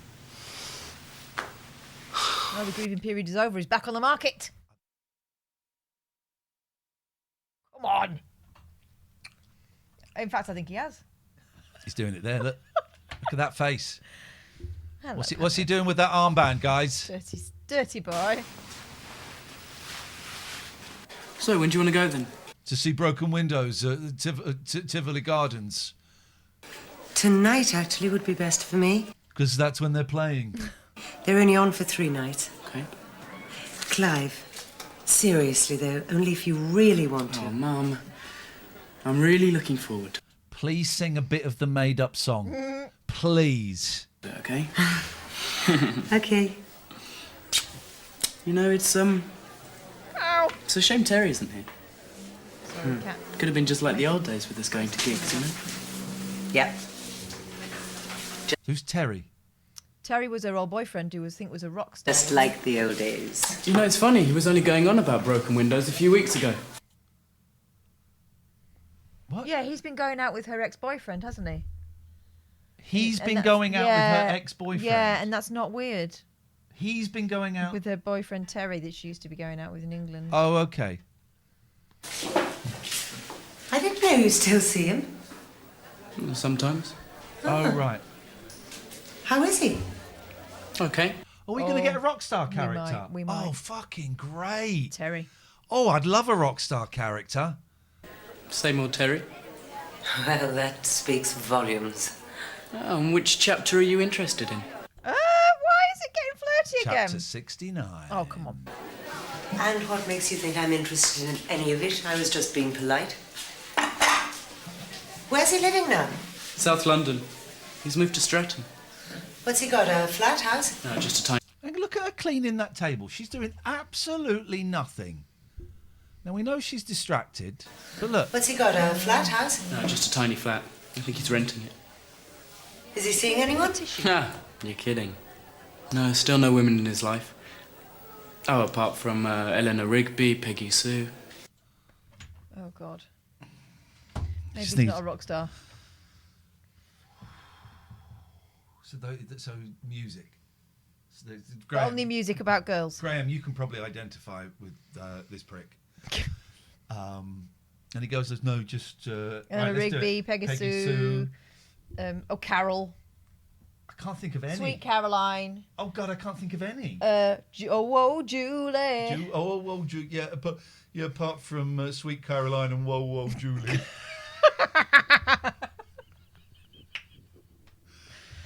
And Monica, Alison, Philip, That hadn't happened at that point.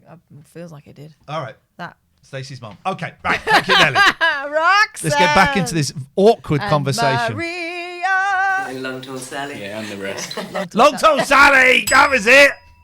That was the one. Scared Patty. No, just the music. Same as it ever was. Same as it ever was. Same as it ever was. Oh, the rest of the conversation should be song lyrics or song titles. Should be someone in his life, you know, who would do him the world of good. Hi. You fit? How's the liver be? Come on, then. What time do you want me back to get to Ben on Madden? 7-ish? Come on, Clive. Okay, see you later. Lost confidence in Ben on Madden then. Hear it. New clothes. Jolene. Betty Sue, Visionary. Betty Sue? No, mate. What? If Visionary thought Peggy Sue was Betty Sue this whole time, then I have to ban her from the community. Don't tell her otherwise. Let her live in dreams. Uh-oh. Anything yet? No, and I'm never late. I must be. Oh, you I was talking about periods. Oh, Kaylee. don't know for sure. Sometimes when you're nervous, that makes it even later. Eloise. Maybe you'd better have a test. Victoria. So, why don't you come down during your siesta? I'll make... Michelle. Mabel. Maggie May. Mardista. Calling Gloria. Make sure Pedro is free for you. Well, it's not my birthday for ages, so it can't be a surprise party. Well, it could be, mate. Baby shower, innit? Yeah. Sorry? Whatever it is, you two are plotting. Why do men always assume that women are talking about them? Because they usually are. Because in my case, it's always true. Well, I was just arranging a ride. So, I'll see you at 3 o'clock, okay? Okay. We better get a move on. We're late. Sorry, Catherine, someone's trying to get your attention. I know. She does that when I've got clients, and sometimes the camera's angled a little bit lower so they can see her face. This is Patty, her face looking up at me. Like, so? You know what to do. I love my cat. 8. That's all we got. Hello.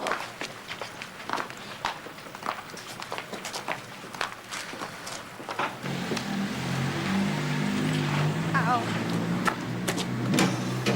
Are you sure these are okay? Well, they are not brilliant. They're just shit snaps taken by someone. They ain't going to publicise the club. They're just holiday snaps. Why don't you have them done properly? Professionally, I mean. Why did they put stickers on? It was obvious they were shit photos. We didn't need a sticker. To show that they'd seen them, so Right. don't be sending me any more filth. Ah, that'll do. It's not worth doing them again. I thought something like that for the leaflet, huh? Ah, yes. It's got all brand. Honey, you're back. Yes, just stocking up. Oh, we all missed you. Well, as usual, staff shortages. I'm so sorry. I'll ring this up for you. Thank you. So good to see you back, Bunny. You must come and visit us very soon. Yes, Roberto's already asked me. Oh, good. So when can we expect you? Well, I shall need a little time to settle back into my old routine. That beep stubbed on. I was waiting for evidence. Listen, right, the beep stubbed on. As usual, staff shortages. I'm so A different sorry. tone to it. And then there's the fourth one. The beep's a little bit late. I'll ring this up for you. And also nothing comes up on the till. Sorry. So Can good you to see see the you till? back, Bunny. Yeah. You must come and visit us very Right. soon. Yes, Roberto's already asked me. Oh, good. So when can we expect Next one, you? the beep's late. Well, I shall need a little time to settle back. I don't know why that entertains me. I am ruining the magic. Pause counter 59. Thank you. My old routine. It's 1,240.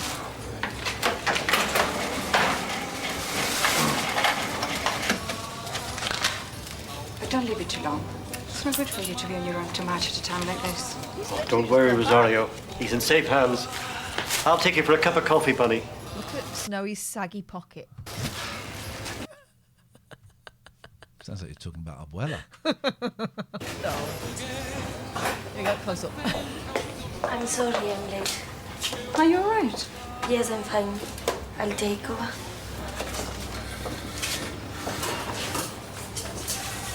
Well, it looks all very impressive. Thank you. I just hope you can deliver all your promises. Don't worry. Next year, the club will have a waiting list just to get on the waiting list. Oh, a waiting list just to get on the waiting list. What's the thing on a red there? I think there's something going around these cats. You found it? No. Let me put. I'll show you. There. I think there might be some ticks. Eat. Let's go.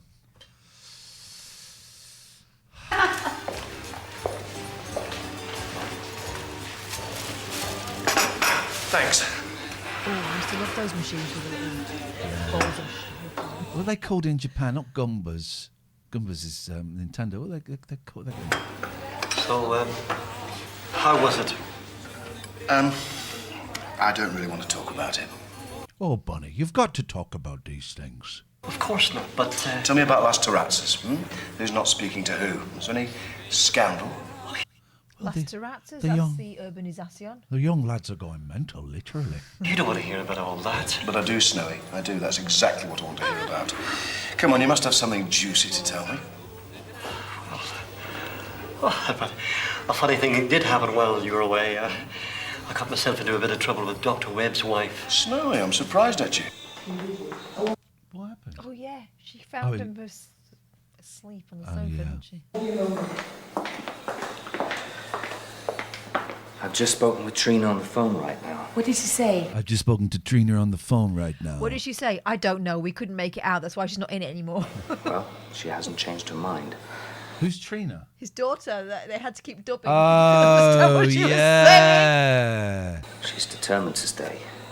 Or determined to punish you for making her feel a fool. Well, what's the difference? I still think it's time one of us flew to Denmark to talk this over with And didn't come back. her face to face. That's just what she's expecting, you know? Well, I hope so. Well, you're a We're her parent. parents. Quite right, Per. 69 on the pause counter. She's entitled to expect us to be concerned when she says she wants to leave home. You really don't understand teenage girls, do you? All this is just about her getting attention. What? I was just the same at her age. The whole world has to revolve around. Well, no, her dad was carrying on with her boyfriend's mum. Just think, 35 episodes ago, this would be done in Danish. Yeah, with no subtitles. Yeah. Jetlina, I think this is much more than that. Maybe. Look, I got clients waiting. I can't discuss this now. Just wait till I get back before you start making any rash decisions, okay? I wish I had some milkmen around here. I'm always forgetting to buy any. Now, if that's not an innuendo... You okay? Oh, me, I'm fine. You just look a bit down. Who runs for milk? Unless you got people round, you're not going to run for milk. Oh, Bunny's back. Maybe he's already put the... Oh, the worst. When you've already put the water in and so now it's stewing. You've got to run. Oh, is he? How is he? Oh, you know, Bunny, putting on a brave front. British stiff upper lip, he invented it. Well, he certainly got it down to a fine art. He's not the only one.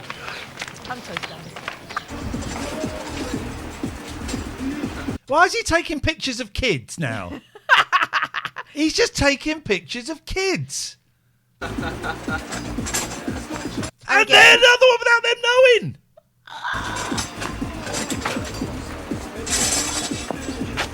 Stop it.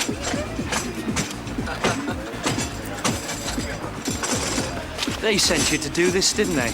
Oh, here we go. Here's this. Now, here is the sensitive portrayal of mental illness. this is the acting that on the El Dorado Facebook page says exactly that. It's a sensitive portrayal of mental illness.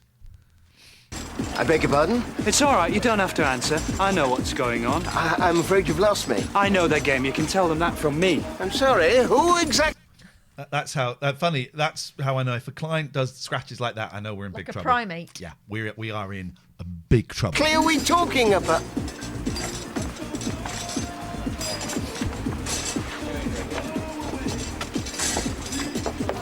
Gin and tonic, please, Alan. Coming up. Alan, is your brother all right? No. Why do you ask? I was taking a photograph of the bar just Scratched now. his head and like a it, monkey. Seemed to upset him. I mean, I didn't mean any harm. Rosemary's rehearsing, and I just at a loose end and thought I'd take a few snaps, that's all. 200 potatoes, please. Thanks. What did he say? No, I probably got the wrong end of the stick. He has been behaving a bit odd lately. I talked to Freddie about it. He thought it was because he's been upset about Dad and worried about Mum. But you're a doctor.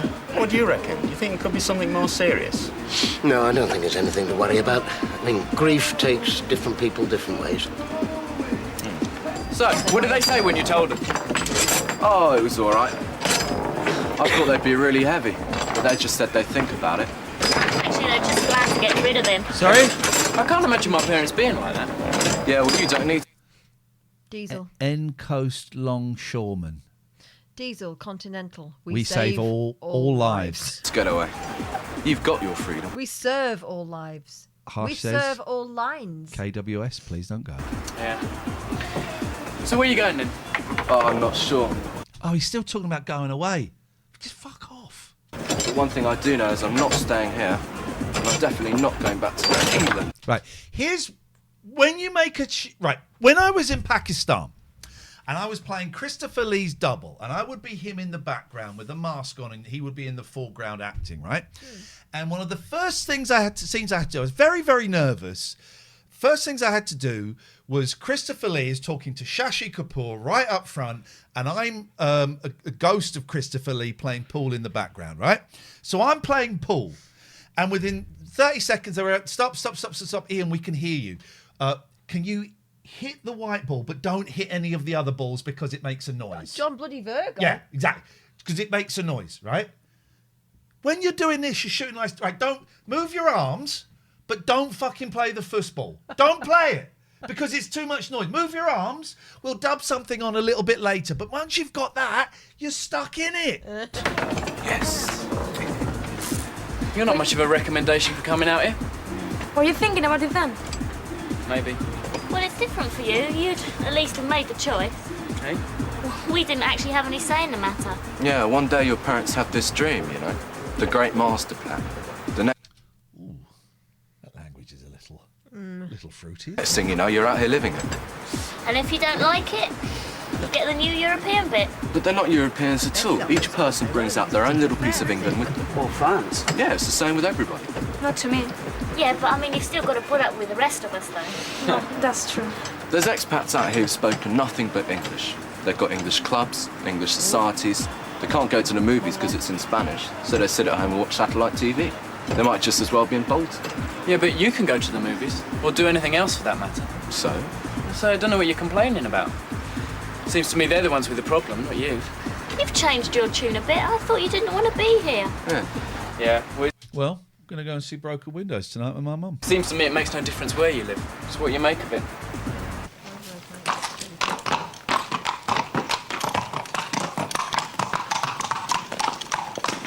I'm sorry, it was the first thing that came into my head. It's okay. You had to say something. Is he here? He's in the office. Has he said anything? You know, has he asked you? No. They had like pregnancy tests you could piss on in the 90s, right? Yeah. Maybe she's waiting for, I don't know. Jim says someone to wave the pendulum over it. the bloody horses have got foot amps. Oh, do you think you suspect something? Women have all got very, very baggy crotches, and the men just about. Good luck. I'm thinking of taking Sultan out for a run. Naked. Flip it out. What's Do you wanna going on come? with his crotch? Why not? Hey, Ingrid, get some... It's got an armadillo shoved down there. Oh, breaking news. Gene Hackman. I don't know why I've got breaking news on here. Breaking news. Gene Hackman. Oh, this is going to be horrible. Where is it?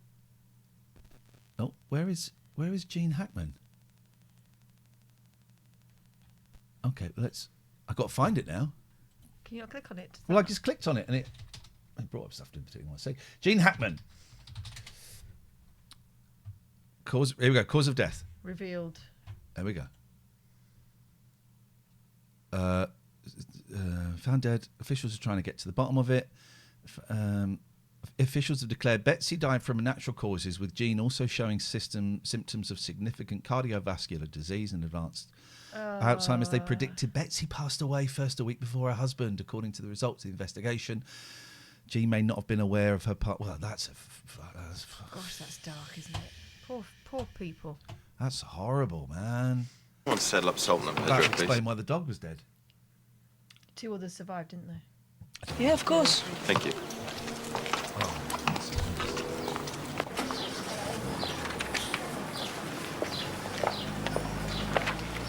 Oh, hello. Hi. I thought I'd check out the opposition before I finalize my advertising.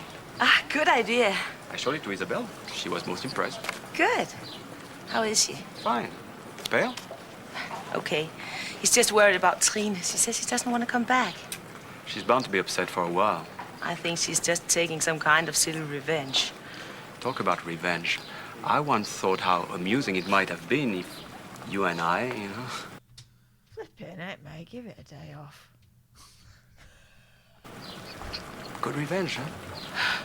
We'd never do anything like that. I know. It's just for the joke. Well, fuck for the joke. Ha ha ha! Most amusing. Police are there. Remember, this is not Jessie Birdsall on the horse. It's a stuntman with a wig. And she thinks she's pregnant. She's doing that. There we go. There we go. Look at that thick head of hair. It's not Jessie Birdsall. In his work trousers.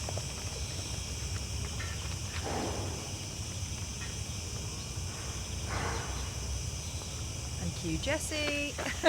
Comes out from behind the horse. You're going to beat me there for a minute? No, you were just playing with me. You're good.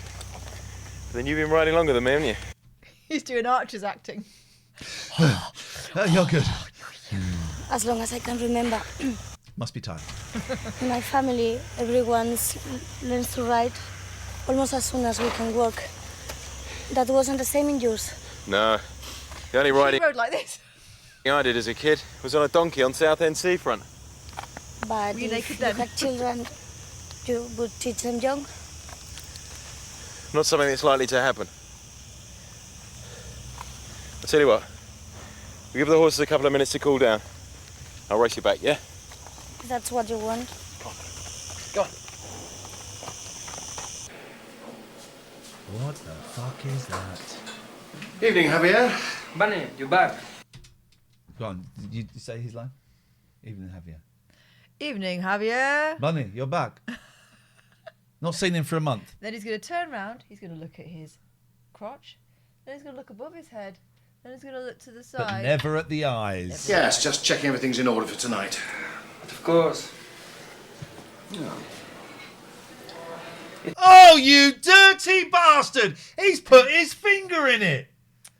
He's put his finger in it.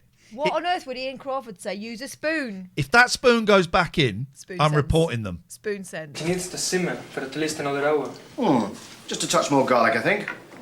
If you say A bit less finger, mate. Back in. Yes, jolly good. Carry on. Tickety boo. He's not giving us a tickety boo yet. Who put pink and green together, by the way?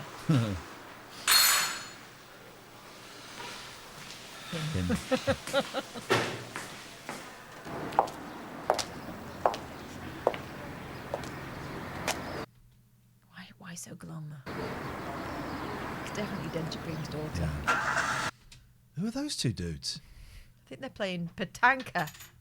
With their bollocks. One up, one down. Look at them. Our Joy was a right little groupie once upon a time. Give it a rest, Trish. It's true. Everyone goes through a phase like that. I was a lot younger then. What band did you follow? The citrus on a plate They again. always cut the citrus. Broken Windows? I'm not that old. She didn't actually follow a band. She followed a singer. Or did the singer follow her? I could never make my mind up. Trish, have you ever had a bottle of wine broken over your head? Not recently, dear. Stick around, because you could be in for Stick around, you could be in for a wild an ride. experience. Oh, tell us about him, Joy. There's nothing much to tell, really. Oh, yeah. I was just coming out of my divorce when I met him. Yeah, he was the lead vocalist. She did the do-wop. He was... I booked him to sing at my wine bar one Saturday night, and he just sort of became a permanent fixture, you know?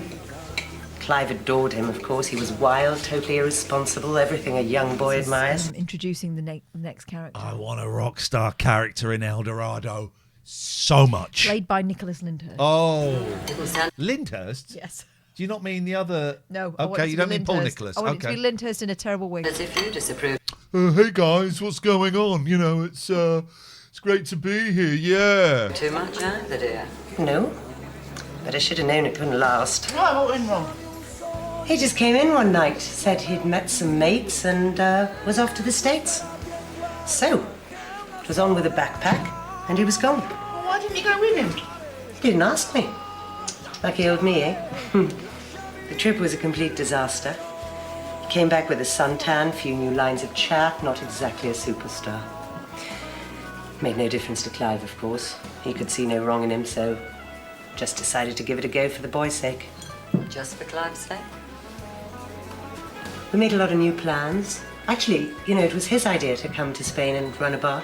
Oh! Shit, the bed. He was going to be the barman, I was going to be the brains. Yeah. Ah! That meowing is his phone. It's my phone. Sorry, we nearly finished. You were going to make the money, he was going to spend it. Yeah. And it didn't quite work out that way because... What, you went back on the road again? No. Kicked him out. And she's been regretting it ever since. That is not true. One of us had to grow up, and it obviously wasn't going to be him. Hello, sweet.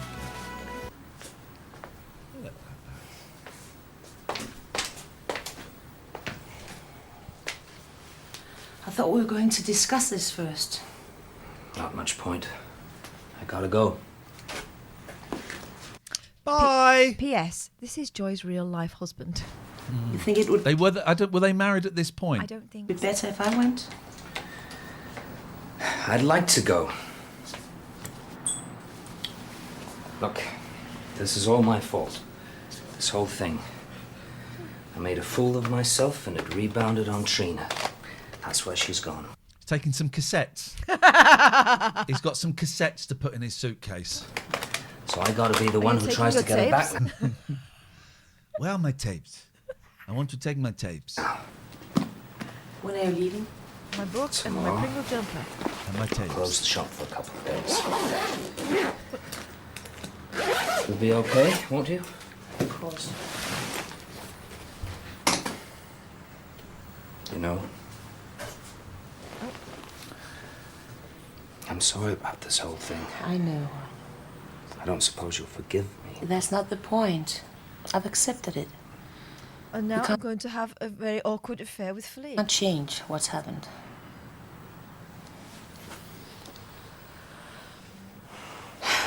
Now we just have to try and convince Trina about that. Trine. Everyone in the cupboard! Hooray! Stop taking. I'm glad you're going out with her tonight. Yeah, should be a good gig. It's broken window. It means a lot to her, you know. You're the apple of her eye. She's always on about you. Yeah. It's because you're Bebe Clive. Clive this, Clive that. She misses you when you're in England. Yeah, well, I miss her too. Yeah, but it's different for you. I mean, you've got all your schoolmates. It gets a bit quiet here, especially... Yeah, it's easier for him, actually. Now I think about it, yeah.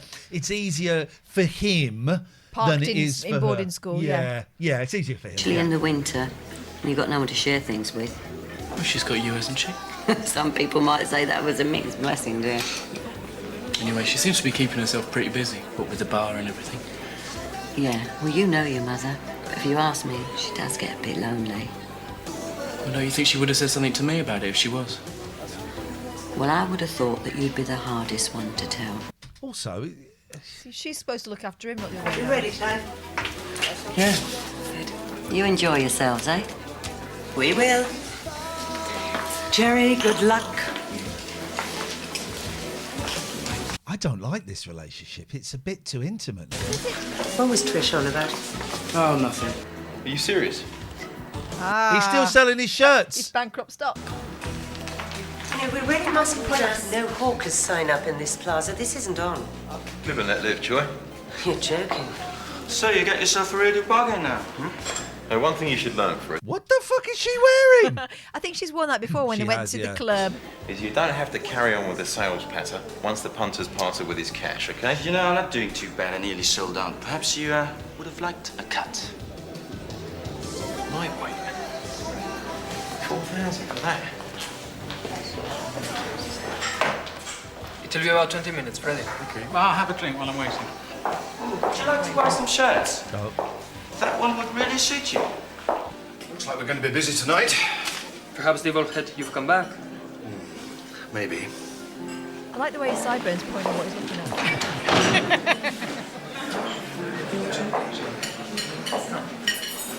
We don't think it's Ah, good evening. Table for one, or are you waiting for someone? For one. This way, please. You here on holiday? Maybe. Can I get you something to drink? Wine list? That is a classy wine list. Bit of paper in a He's plastic put it in a thing. plastic sleeve. He's not Do you have a allowed. half bottle of this one? Mm-hmm. Yes, of course. I think you'll enjoy that one. That's why there's...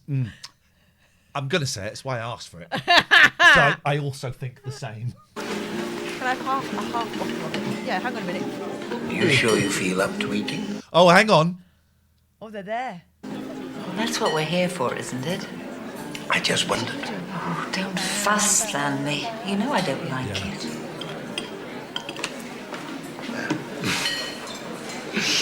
Well, look, he's putting on a front. He's certainly doing a good job. I thought I'd hang around here just in case.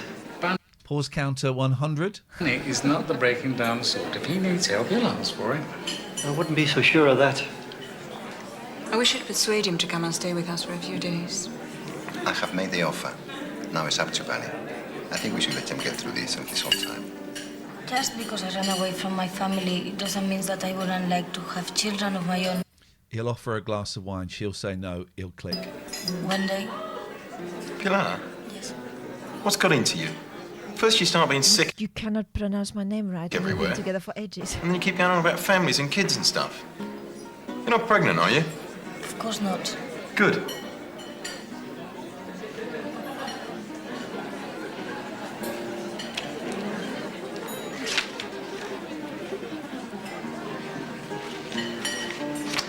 Spaghetti vongole, please. As a starter? No, Spaghetti bongoli. Spaghetti vongole, I think she said. Harsh says, I love it when you pause to read out the pause counter.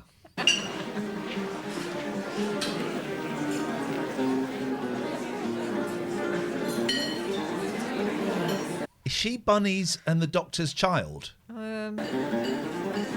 Oh, this is like who was Michelle? Who was the father of Michelle's baby? She's going to look at everyone, so we think, oh, who is she? She's there to see. Yeah.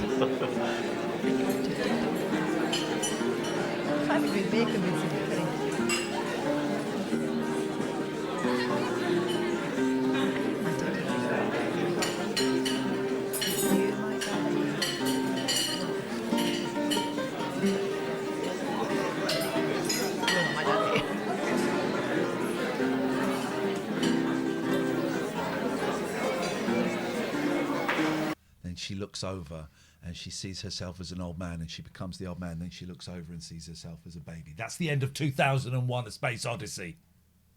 So it's a clever joke. Oh, we're never going to know. Well, not what now, a we're not. pain in the ass. Well, that was obviously going to be the... I thought she was going to go, Mummy, what are you doing here? Da, da, da, da, da, da, da, da, da, da. Thank you, everyone. Patrons, we dig you. We appreciate you. We'll Thank see you you. next week. This will get uploaded probably Sunday, actually, because we're off to the football tomorrow, and you're off to Sabrina Carpenter. Yes. Pause counter 115. Thank you for everything. We had laughs, we had highs, we had lows, we had ups, we had downs. Spoon sense. Spoon sense, guys. Be safe when you're eating.